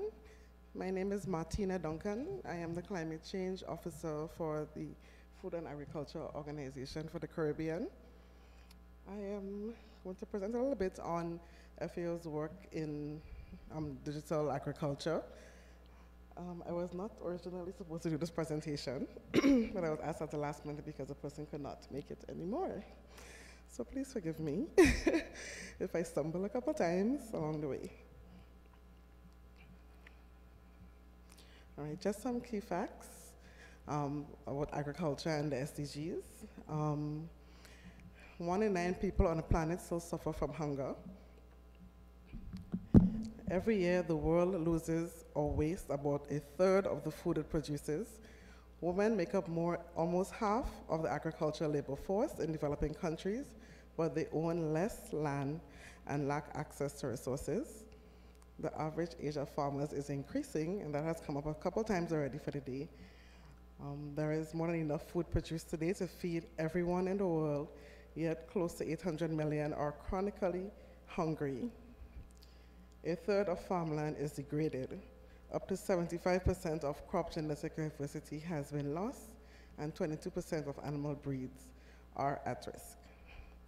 So the agriculture sector is very important, but there's still a lot of issues that need to be addressed in the sector, and we hope that ICT would help us to be able to address some of these issues. The aim is to have a more connected future where we have the use of different technologies coming together so that we can have a more intense agriculture sector. We can revolutionize the agriculture sector with the use of the current and upcoming technologies. And we have 20 billion, there was a goal for 20 billion connected devices by 2020. And we all know that broadband is increasingly mobile and more affordable. How do we get it? How do we increase that? How do we increase the access to these technologies to farmers and to improve the agriculture sector? Okay, so the rapid growth of ICT provides new avenues to share and access information. Digitization has provided the capability for conversions of these traditional network technologies and the emerging ones. These networks, when combined with data availability, required applications and the right enabling environment, can unleash the tremendous potential of the agriculture sector. This slide was looked at earlier in the day, so I'm not going to go through it again. All right, so we have a case where we have an emerging ICT environment with an aim to an established ICT environment. And we have emerging enabling environment for e-agriculture and with a goal for an established enabling environment for e-agriculture. So in early stages where we have things like experimentation, early adoption, a lot of experimentation is still ongoing. Ika and Cardi and so on would have presented about that earlier on. We also need adoption. This was brought up also, adoption from the lowest level, at the education level, at the policymaker level, to get us on the right path for a sustainable ICT agenda. Okay, so the required e-agriculture components are the building blocks that need to be put in place to achieve the common vision for e-agriculture. Comparing the required components with the current e-agriculture environment shows what is already in place and what is still needed. This one will enable the formulation of strategic recommendations to be used as the starting point of a national e-agriculture action plan. So you have to look at identifying what are the first step in identifying or developing an e-agriculture strategy. We have to look at identifying what the components are. Every country may not have the same components or may not focus or prioritize the same components. In 2017, FAO, in partnership with ITU, published an e-agriculture strategy guide. So those of you who are wondering, okay, we're talking about this e-agriculture strategy, how do we go about it? There is a very comprehensive guide. It's a very long document, but there's also a summary document that can help the different countries to develop their e-agriculture strategy. And also look at the process for developing a national e-agriculture strategy. Here we have a combination of the Ministry of Agriculture, which may have an agriculture policy, and we have the Ministry of Communication and Information Technology, if there is one or something similar, the ministry that addresses that component, and the relevant documents that they have, bringing these together to create a national e-agriculture strategy. It's a comprehensive framework to develop sustainable e-agriculture services and solutions. So here now we have the National E-Agriculture Strategy is an output of a comprehensive multi-stakeholder consultative process. It is very important to have that consultation, getting all the partners together to get that, to get a proper strategy that can work. It has to be very comprehensive. Actually, in the guide, the main focus of the guide, actually, the first part of that strategy is establishing that vision. And you have to have that stakeholder engagement from the establishment of the e-agriculture vision. And then you develop the action plan. After you have gotten the vision down, you know exactly where you want to take e-agriculture, where you want to take the agriculture sector using ICT, and then you look at the monitoring and evaluation. The monitoring and evaluation will help you to improve during your implementation of the strategy. We have some case studies where work has been done, or FAO has assisted some countries. In 2015, Bhutan and Sri Lanka.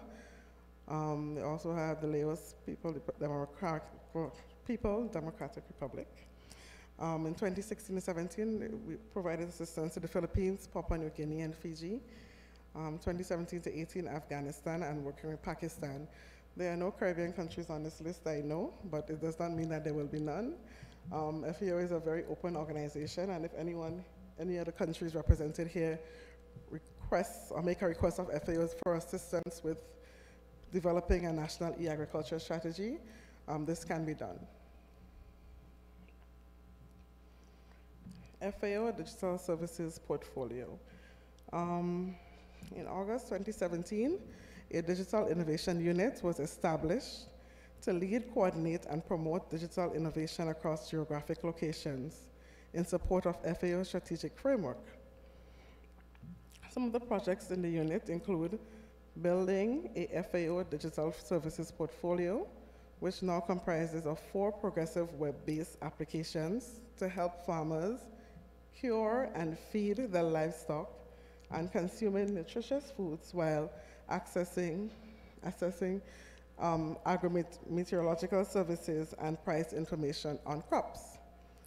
They also have strengthening capacity for providing digital agro-meteorological services in Senegal and Rwanda through mobile technologies, exploring the potential of innovative technologies such as machine learning, an app, Fish ID, that uses image recognition, and that one app is actually going to be implemented in the Caribbean under one of our projects called Climate Change Adaptation for the Fisheries Sector.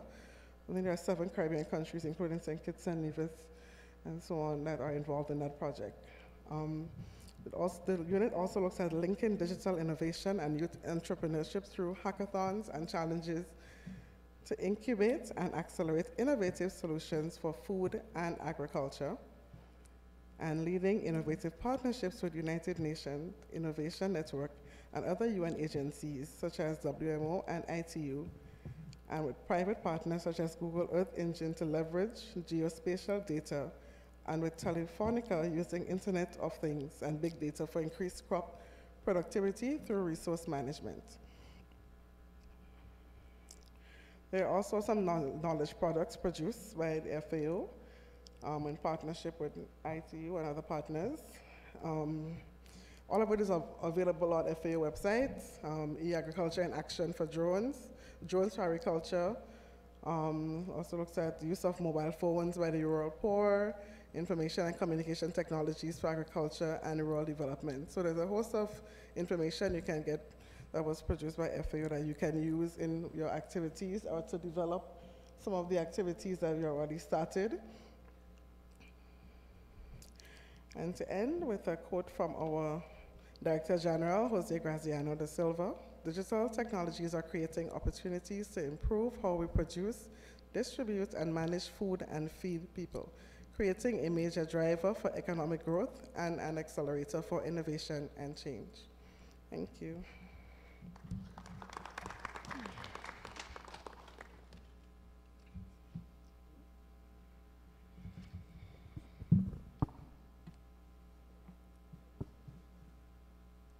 Let me thank you so much for this insightful presentation.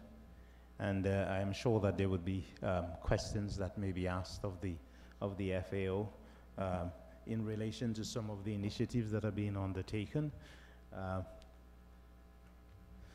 So if you have any questions or comments, as it were, then you could just highlight these at this point in time. If not, then we would go into the next segment, which deals with going into the meat of the matter in terms of e-strategy. I should mention that somewhere along the line, before the end of the day, you'd be hearing from some of the member states as to some of the challenges they encounter and some of the things that they're doing to really address those issues. Hani? Okay, thank you very much, Sylvester. I know it's a bit cold indeed, so we need to move. If we cannot move physically, they stopped. Okay, very good. Oh yeah, that's a big relief. And actually, it was even noisy. So, okay, so let me maybe do a quick recap of where we are doing now, where we are now in terms of the flow of ideas, etc. I think what we have seen so far that we have seen and heard about a number of existing applications, like for example AgriNet in the morning, and many other initiatives from ICA and Cardi and others, and also a lot of very creative ideas from young entrepreneurs from the Caribbean, etc. So I think the technologies is there. Do you think that there is an issue with the technology today? Probably not, right? The technology is there and we have a lot of products out there. So where is the issue then? Every product, every entrepreneur or every company who develop a product, what is the best thing that they want to see is that it's used, right? It's adopted. And in this room, actually, we have people from the supply side, right? We have entrepreneurs, companies, etc. And we have people from the demand side, from those who will be supposedly going to use the technology, from governments, organizations, etc. So, what do you think needs to be done to help governments and countries, etc., to adopt and use those technologies that are out there already? What is amazing that in almost all regions of the world, you have already a huge capacity for innovations, particularly from the youth. And we have seen this in the Caribbean, we have seen this in Africa, we have seen this everywhere. However, the problem is that those technologies, those innovations, those creative ideas are not yet used at the right level of scale, right, that we would have hoped to see. What needs to be done to bridge this gap, the gap between the demand and supply? Any thoughts?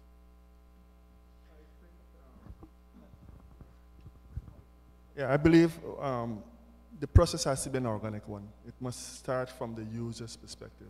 Yeah. What is it that they want to do? and bring the experts to try to understand. I mean, not every person in agriculture is an expert in ICT. So you need to bring the right persons to listen to these people's, get these people's perspective, and to match products with their requirements. So I think the underlining, the word that is important there is organic. It must be from the user's perspective. And I think if you nail that, you'll have a product that is utilized and accessible to the people who want to use it.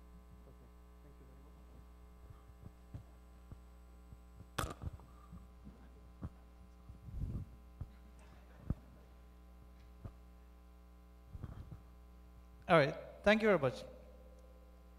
I think there are 3 areas at least. Belief. We need to believe that these innovative solutions that are emerging can actually work. And once we believe it, then we will actually put a lot of effort and resources behind it.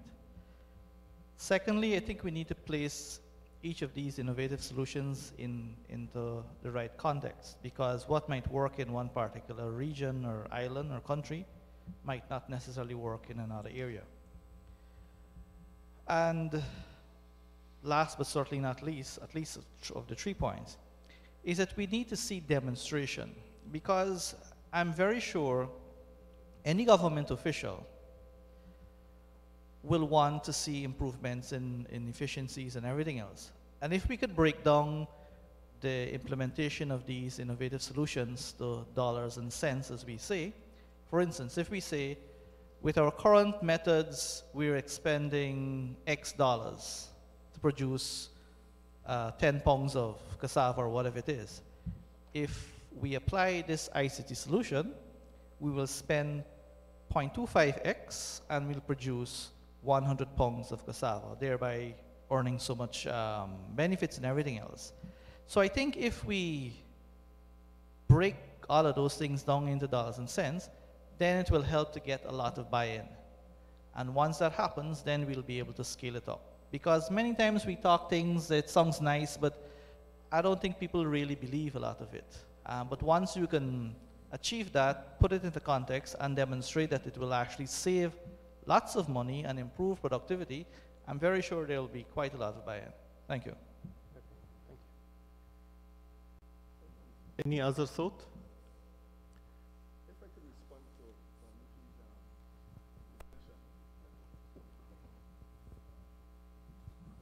could respond to Valmiki's intervention, particularly the last one, I think that was a very useful point you made. You must do the cost-benefit analysis and demonstrate to the users the benefit, the utility in adopting.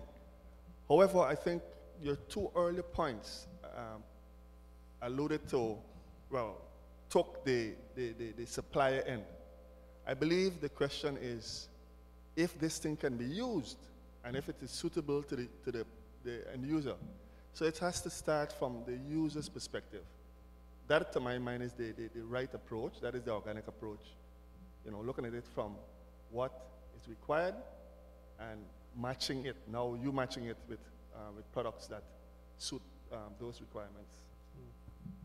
Okay. Any other final thought? Okay. So let me maybe run this logic to you. We agree that the technology is there. There is no problem with the technology, whether it is within the region or even outside the region. And there are a lot of products out there. Going back to your point of demonstration, even if countries like country X or Y and Z didn't yet necessarily have demonstrated benefits, but there are so many other countries who did. So there is part of the demonstration that has happened already, and we don't need to reinvent the wheel. Of course, I agree with you that some of it needs to be adapted and taken to the local context and shown at the local context. But we shouldn't be starting from completely scratch, because that would be quite illogical. That if we know that, you know, there has been very strong cases for market linkages and marketplaces and market information, etc., in so many countries, do we really need to reinvent the wheel and wait another 5 years until we see the demonstration? Maybe yes, maybe not. This is debatable, right? I think what is still missing in many, many countries is that there is no explicit formulation of the demand. The demand is still weak because there is no enough awareness raising. People are not necessarily understanding the potential of ICT. They don't believe in ICT. So definitely there is some raising of awareness that needs to be there. So if we manage to have a clear, explicit demand on the use of a particular technology for the agriculture, I think that supply will follow.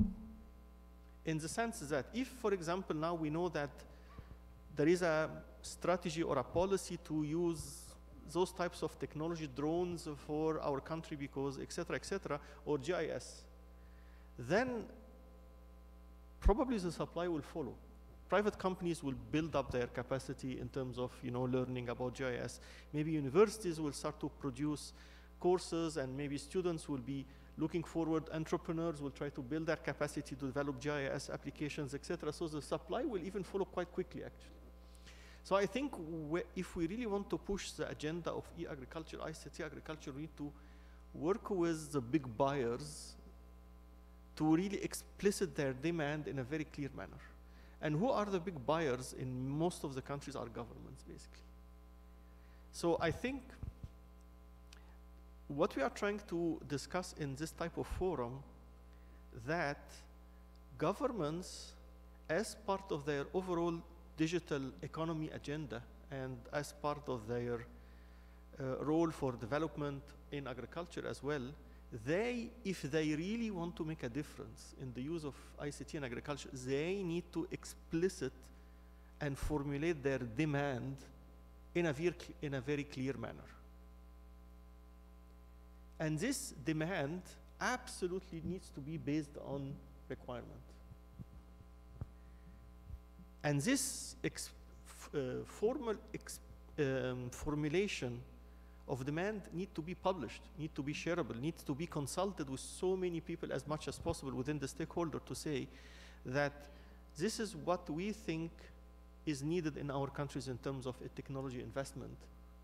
And we are calling for donors and stakeholders to invest in those areas that will help us uptake.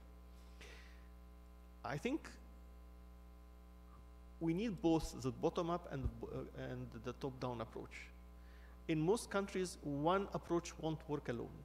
So we need the bottom-up approaches in terms of entrepreneurs providing, developing solutions, showcasing, etc. But then we need the government demand, really the government move, if they have this visionary leadership to say, we know that this is a game changer technology, that this is a game changer tools, and we need to use it in a very strategic manner, and we need to explicit and say this is what we need based on our understanding of the user requirements and needs in our country.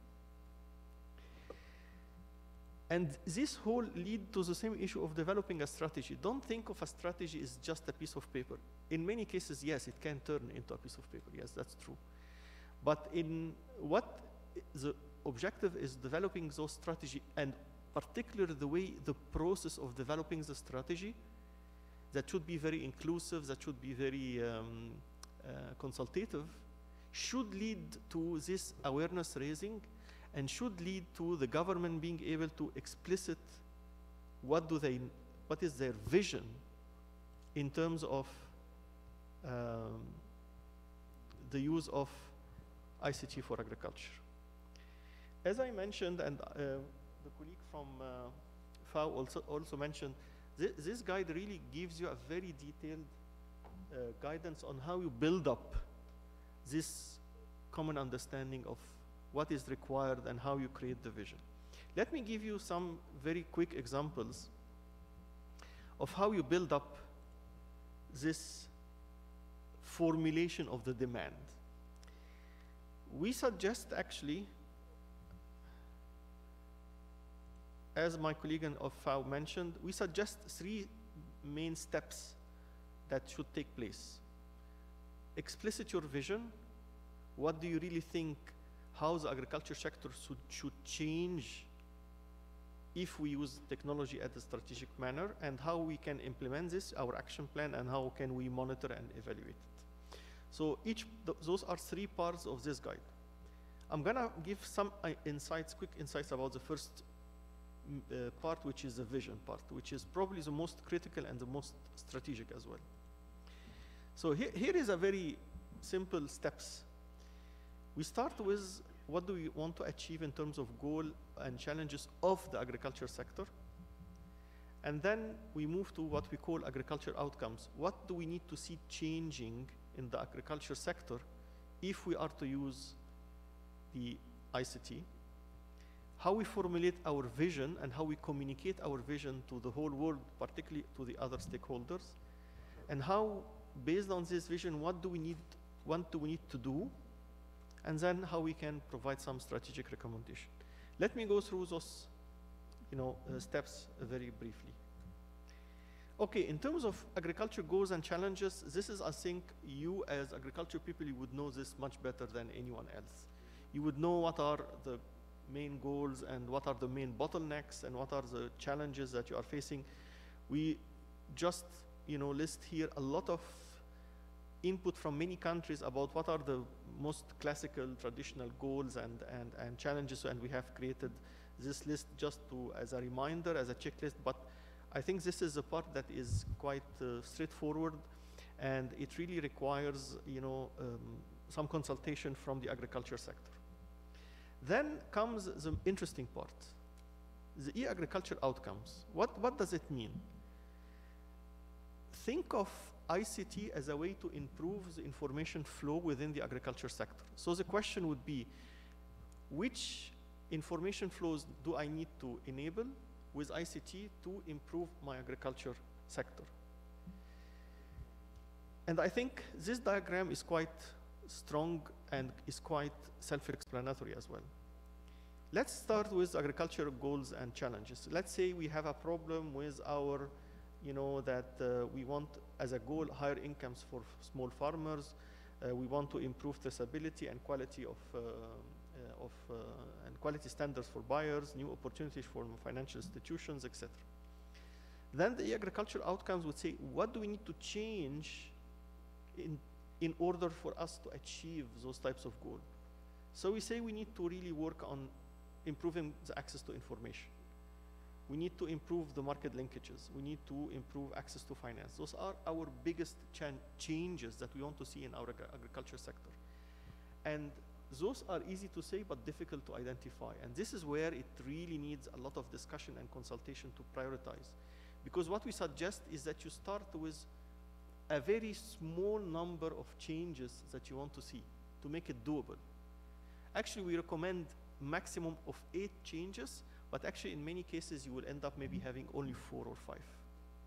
And this really needs a very serious discussion. What do we really need to enable in our agriculture sector? Once we understand this, then we can start to think of agriculture solution. We need maybe market information systems, we need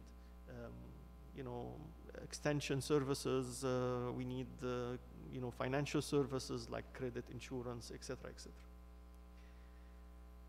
And then we can easily monitor the impact of those solutions based on whether they are really making an impact on lowering prices and getting more income to farmers, etc., etc. So this is really the framework, the strategy, the framework of building up your vision. And as I said, this needs to be done as a very consultative manner for government to say, for our agriculture sector, those are the three things that we really need to change. And the question for the region, can we come up with some regional desired changes that all countries in the region would want to see? For example, improve income to farmers by improving better market prices. And I think your example is very good, because linking back to your issue of user requirement, that's an obvious user requirement. And of course, this is one person. The idea is to make sure that this is really a common requirement, but I think it is.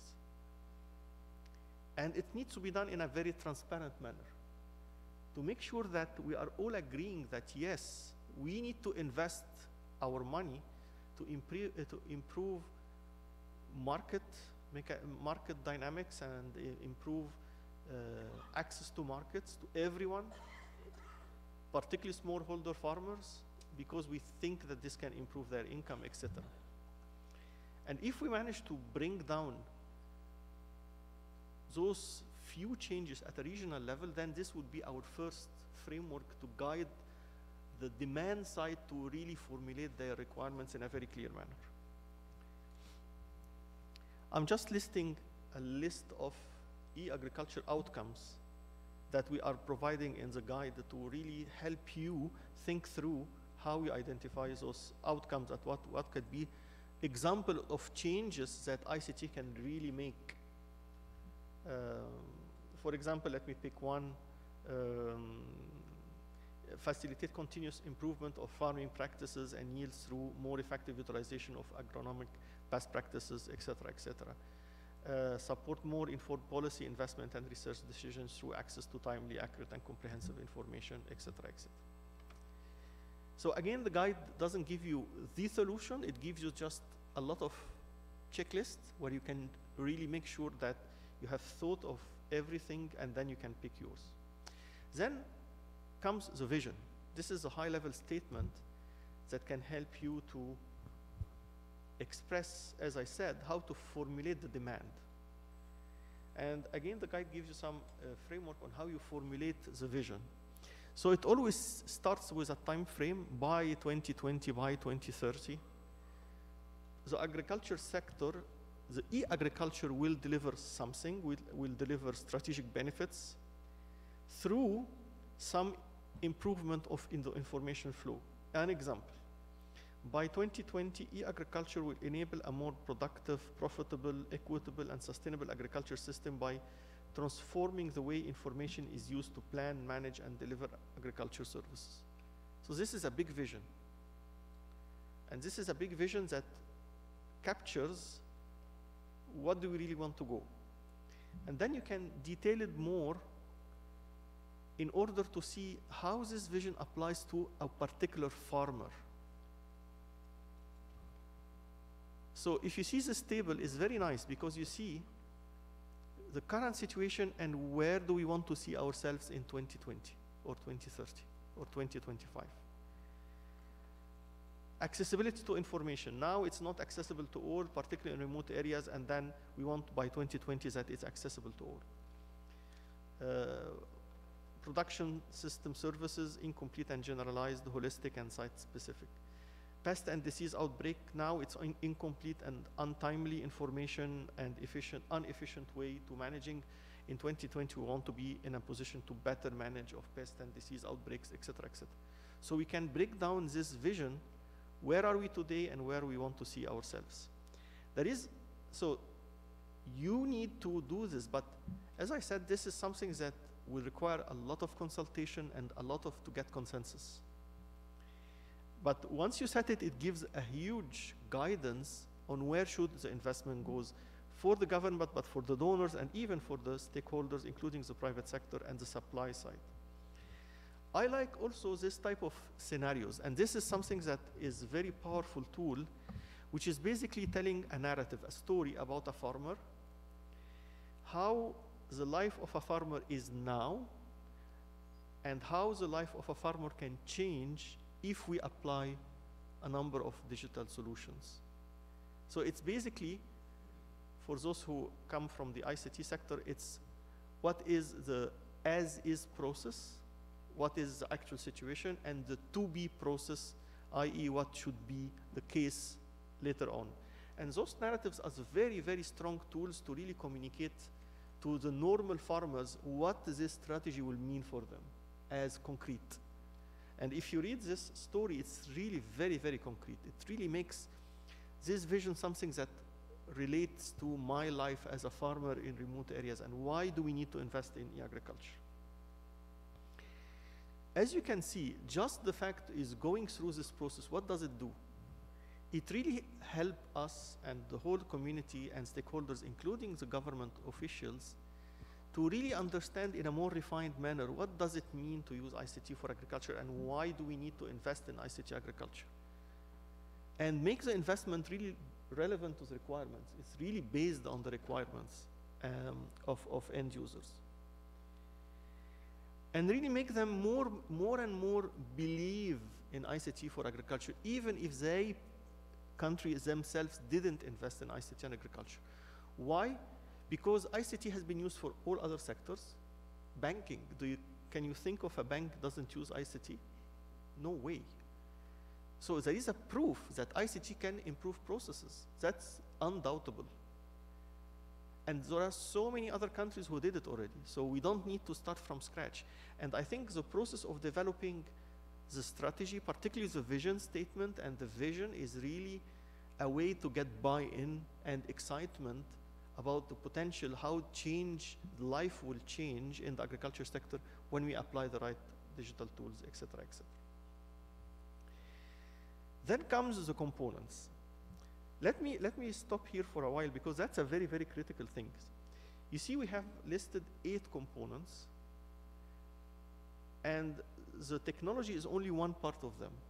So you can see leadership and governance, strategy and investment, services and applications. This is the technology pillar. Infrastructure, standards and interoperability, content and knowledge management, legislation, workforce capacity, etc. Because we understand that if we really want to apply digital, the technology is just one piece of it, but there are so many other things that will influence the way you adopt the technology, including infrastructure. Do we have enough connectivity, for example? Including the governance. Governance is probably the most #1 important issue that is very much not used because so many countries don't have an entity, a committee, or a unit, a governance mechanism that governs the investment of digital in agriculture. So the guide goes through all of those components and explain more what do we need to think to create the enabling environment for e-agriculture in your country. So I will not go through this, but as I said, the guide really provides you with information about what do you need to think in terms of infrastructure, what do you need to think in terms of governance and leadership, what do you need to think in terms of legislations, what type of legislation and policies you need, et cetera, et cetera. So at the end of the day, the strategy will give you an overall understanding of what needs to be done at the different fronts and not only on the technology front. Because usually what happens that you think, yes, let's build a solution and it will work. No, it doesn't work like that because there are so many other things that needs to happen at the same time. So at the end of this phase of the visioning part, you publish a number of strategic recommendations. Strategic recommendation is like this one.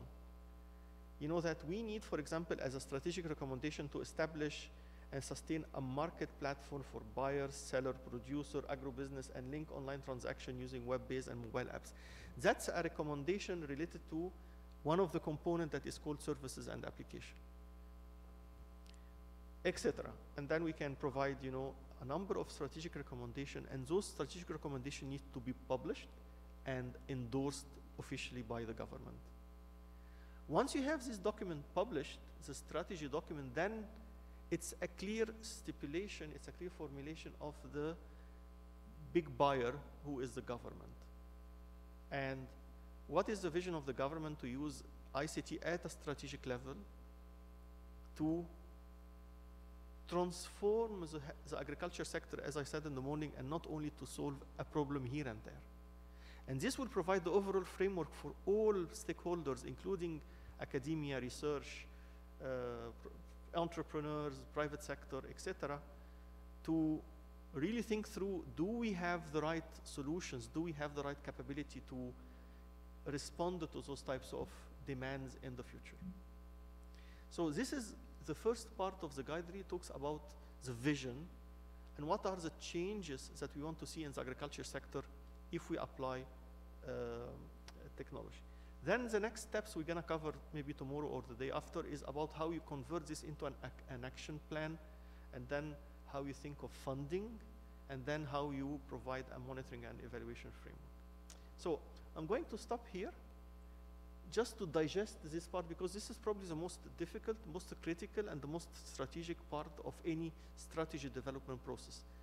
But it's also the most impactful in terms of if we manage to have a document that everyone agrees on and signed off on, then we start this journey of transforming our agriculture sector using technology. So let me stop here if I want to get some observations, questions, remarks about this part. Question?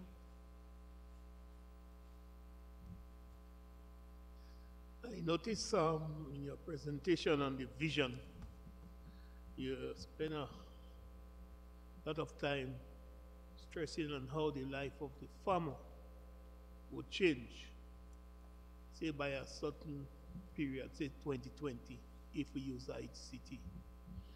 But is it just the farmer we should be concentrating on? What's about the, say, the processor or the distributor? What if they use the ICT and their life changed? What? The farmer did not, and they did not change. Yeah, you're absolutely right. And actually, in the guide, we explain that you might want to develop a table like that per stakeholder group. That's absolutely accurate, what you have just said. And we need to develop something similar to the extension worker, to the agribusiness, to whichever stakeholder group that we want to leverage or to want to target within your strategy. But you are absolutely right. We need to have a very high-level vision for the whole sector, but then we need to break it down into the main stakeholder groups, because then the strategy will speak to each group independently. And we need to make this sure that the strategy makes sense to those stakeholder groups. And even for the governments, because the governments would need to understand the agriculture sector status. They need to have statistics, they need to have indicators, they need to have information to be able to take decisions. So what does it mean to the government even to have an agriculture strategy and e-agriculture in place? Other questions?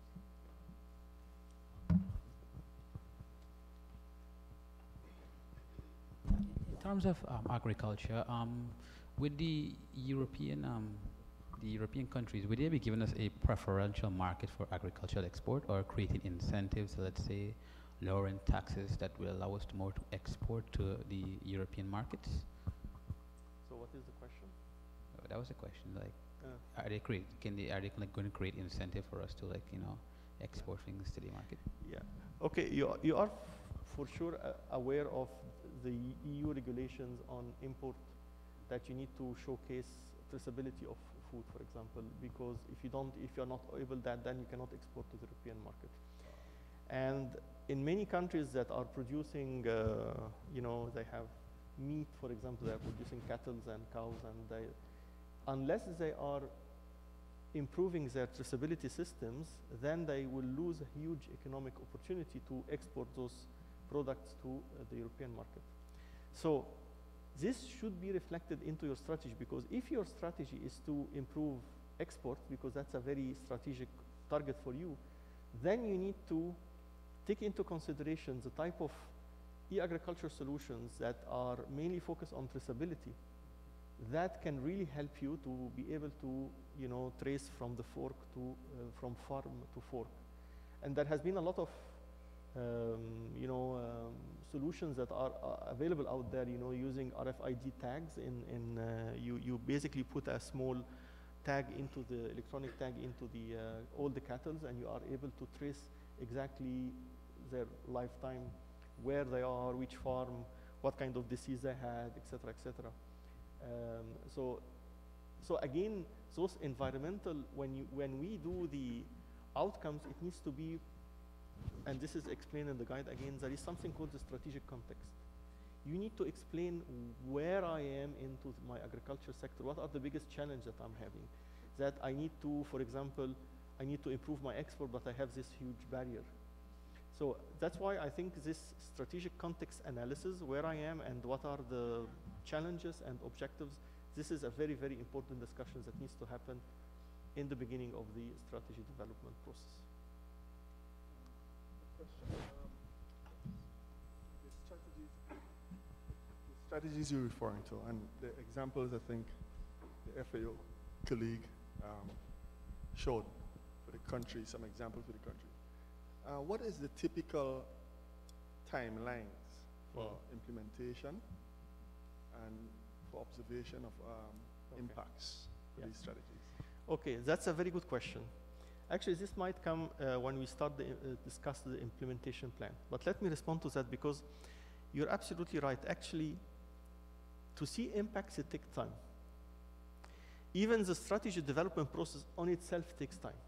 I think we should cater from 6 to 9 months, even a year, just to develop the strategy. So it's a lengthy process. However, what we are what we are providing guidance is that in your strategy, you need to think of quick wins and long-term wins. So when you try to identify this, no, where is it? It's not shown on the screen. Yeah, okay. Can we put it on the screen, please? On the screen? Okay. I don't know how it works. But anyway, you need to think of what can have quick wins that you can do quickly with a small amount of investment, and what should take more time to see results. And your strategy needs to balance between the two, because any strategy will have phases. So this we will talk in more details maybe tomorrow or the day after, but we need to think how we can bring value immediately within the next 2 to 3 years maximum. And for example, one of the things that anything that touches the life of farmer should be taken a highest priority, because this is where you can really bring value immediately to the life of people. And the typical type of applications were really around whether advisory services or marketplaces and financial services. Those were the 3 areas where you really see very quick wins with relatively small investment, and they are not very complex systems to put in place. Okay? Some other investment might take much more time because it's more complex in terms of technology, it's more costly, et cetera, so those should be taken. Then there is a very important point that there are some investments that are foundational, that you need to set some foundations for all the types of technologies that will come in the future. And we will talk about that maybe more in details later on. But you're right, the strategy needs to balance, what can we see in 3 years, immediate return, immediate impact, and what can we see in the next 5 years and then within 7 and 10 years. Any other reflection question?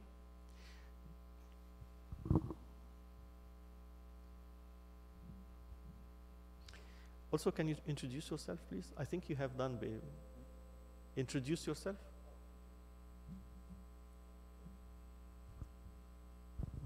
Sorry. My name is Valmiki Singh. I'm from the National Frequency Management Unit. I think an e-strategy document is very, very good.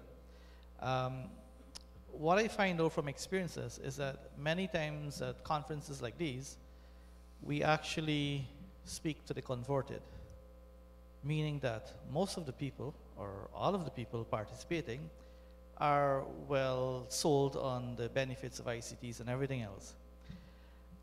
What essentially is missing is the actual sector or the persons that we're looking to in terms of improving their productivity. Of course, the ICT Roadshow is going to Anai on Wednesday and Berbice on Saturday, I believe. So those are 2 good points where we're actually going to the communities. But overall, I think sometimes we focus more on the tools rather than what exactly we're looking to improve. That is, we've looked at ICTs. Of course, ICTs are very well, but in terms of how it is applied is very important.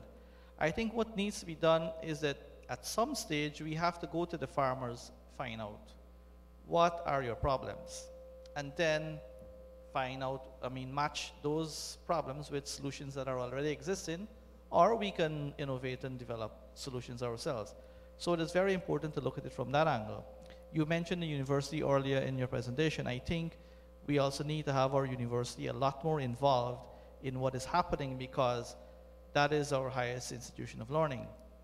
And we have cases where we have students doing their research, but it has to be applicable to what's happening in the country, so we have to get into the field. So I think there needs to be a larger role for our university, and we have to go to the farmers, find out what exactly, over the whole product life cycle, from even before the planting to the selling to the market.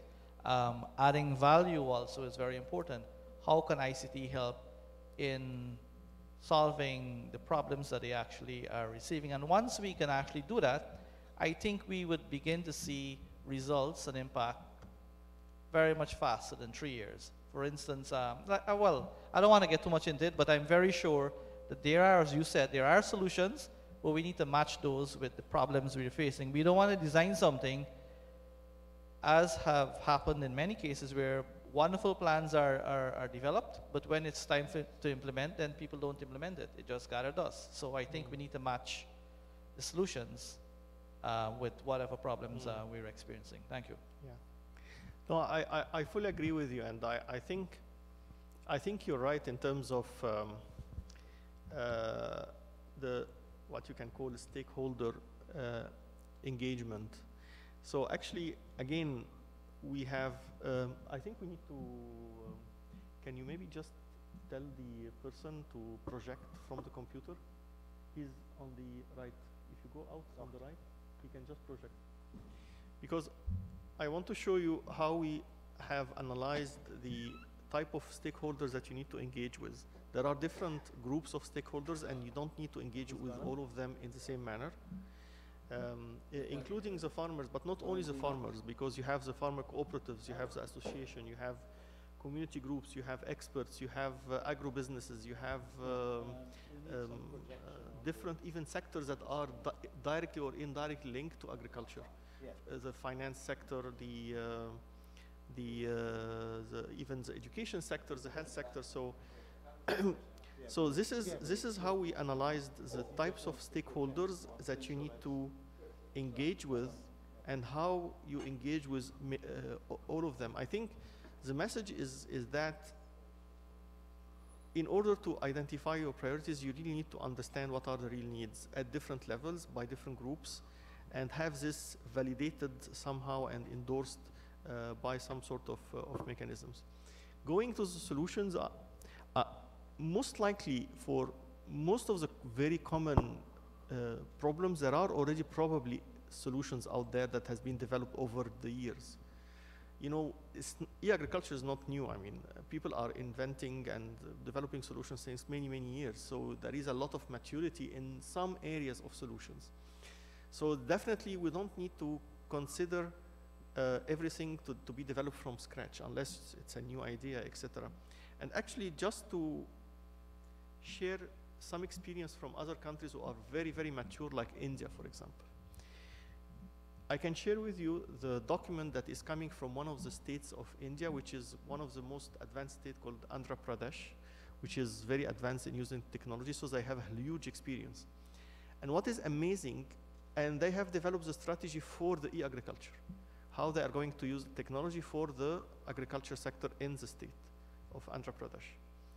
And what they have been saying is very amazing. They say, to the extent possible, develop any new application, and try to use off-the-shelf application as much as possible, to the extent if you need to change the current business process to adapt to the existing solution. Imagine. So they say, you change your workflows to cater with the solution rather than develop a new solution. Why? because they are very cognizant the fact that we usually very much underestimate developing the cost for developing new solutions. We think, yeah, let's develop a solution. Experience shows that any mature solution takes between 10 to 15 years to mature. And this is a huge investment. If you really want systems that works at large scale, much better to take a solution that has been tested and been developed for a while rather than try to develop it yourself. Unless it is something really new. But if you are wanting to develop something that exists already, I think you need to really think twice before you go about developing any new solution. So if we take this concept a bit advanced, you might think the issue is not about developing solutions even, because many of the solutions exist already and the technology is there. So what is the missing is that we put a mechanism in place to allow those adoption of those solutions. So the strategy process is just, you can look at it completely different, is to say, is this just a process to put in place to help the big buyer, who is the government and its affiliates, to adopt technologies at large scale, rather than just experimenting with solutions here and there. I was quite amazed by some countries who went big immediately. Because usually you say you need to, small. Yes, definitely. Even for large-scale deployment, you need to pilot at the first phase. But they have approached this at a whole-of-government approach rather than, trying to almost use this as a gadget. They use it as a whole-of-government for government transformation, and this really requires a vision. We know that it works because it works in many countries and it works in many sectors. It works. You just need to start the process, and you need to explicitly mention what is your priorities and really start the adoption process, because we know that the adoption process will take time. You are not going to put a solution and it works from the following day. Most likely, when a solution doesn't work, what is the problem? Is that it shouldn't be used, or there is something else? What do you think? If we apply the system and the system is not working, does it mean that we shouldn't be using a system after, of course, we have done all the analysis and requirements? Most likely there is something to fix. There is something to improve. But in most cases, there is, if we have thought about it, etc., if it doesn't work from the first time, it doesn't mean that it's a wrong investment. If it doesn't work from the first time, meaning that you need to learn and improve and continue to work, rather than to say, oh, no, we've made the wrong investment in investing in advisory services. No, it is the right investment, but there is a learning curve that you need to go through it anyway. So it's better to start today and not in 5 years. At least this is what some countries have envisioned. And this is what we want to see in countries and in regions like Caribbean, because really you can make the leap forward. Because you don't have legacy systems to worry about. You have everything is new. And you can really learn from the others and really make the leapfrogging, as we always say. Any final question, reflection? Hi. Margaret, I want to endorse and really support all that you're saying there about the need for a national and regional strategy guide. I think we've been going around in circles for quite a while, and we need to have a structure in place. And I'm hoping that out of these 3 days of meeting at this forum, that we could really come to the end of it with a commitment from everyone who is there to move it forward, to influence governments and whoever else we can influence to begin to think about this and actually move forward in developing the strategy guide. Thank you. Thank you, Margaret. Okay, so if that's so, I think we need to move. I don't know what is the schedule for today.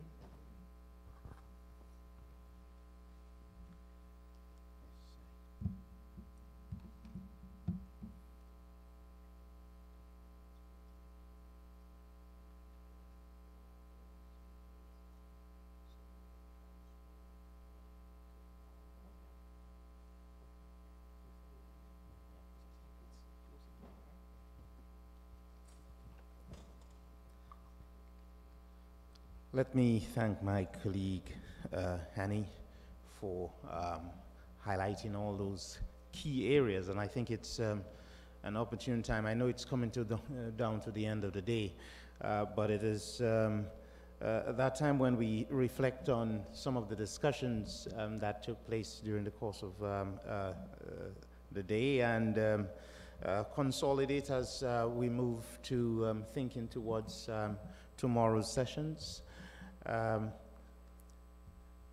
Because of time constraints, we will transpose some of the activities which we had planned for this afternoon in terms of the country perspectives into tomorrow morning. And that would give us an opportunity to also take a little refresher, and then I think there's some information in relation to the minister, some information that the minister has disseminated in terms of a dinner this evening. So having said this, I would not want to take up too much of your time, just to thank you so much for being here today and for participating. This is a very important aspect, and we're at a very critical juncture in Caribbean development, and as such, this particular topic is of critical importance in moving forward in our varied approaches towards sustainable development. Having said this, thanks again, and let me just call on our colleague from CTU to just enlighten us on some of the housekeeping matters.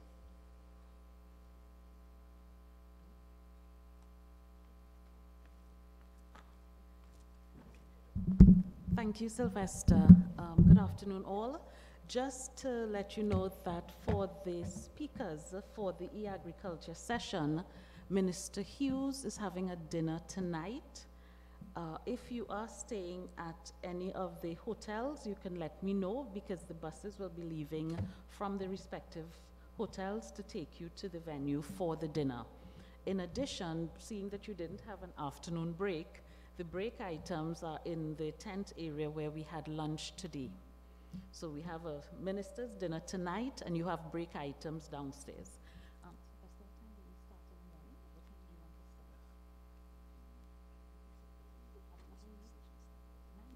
And we resume promptly at 9, so hopefully we can get a full day in tomorrow. Thank you so much. The dinner is at 7, but depending on the respective hotels, the one bus I know so far is, it leaves Pegasus Hotel at 6:45. If you're staying at another hotel, you'll have to let me know, so I'll tell you the time. Question?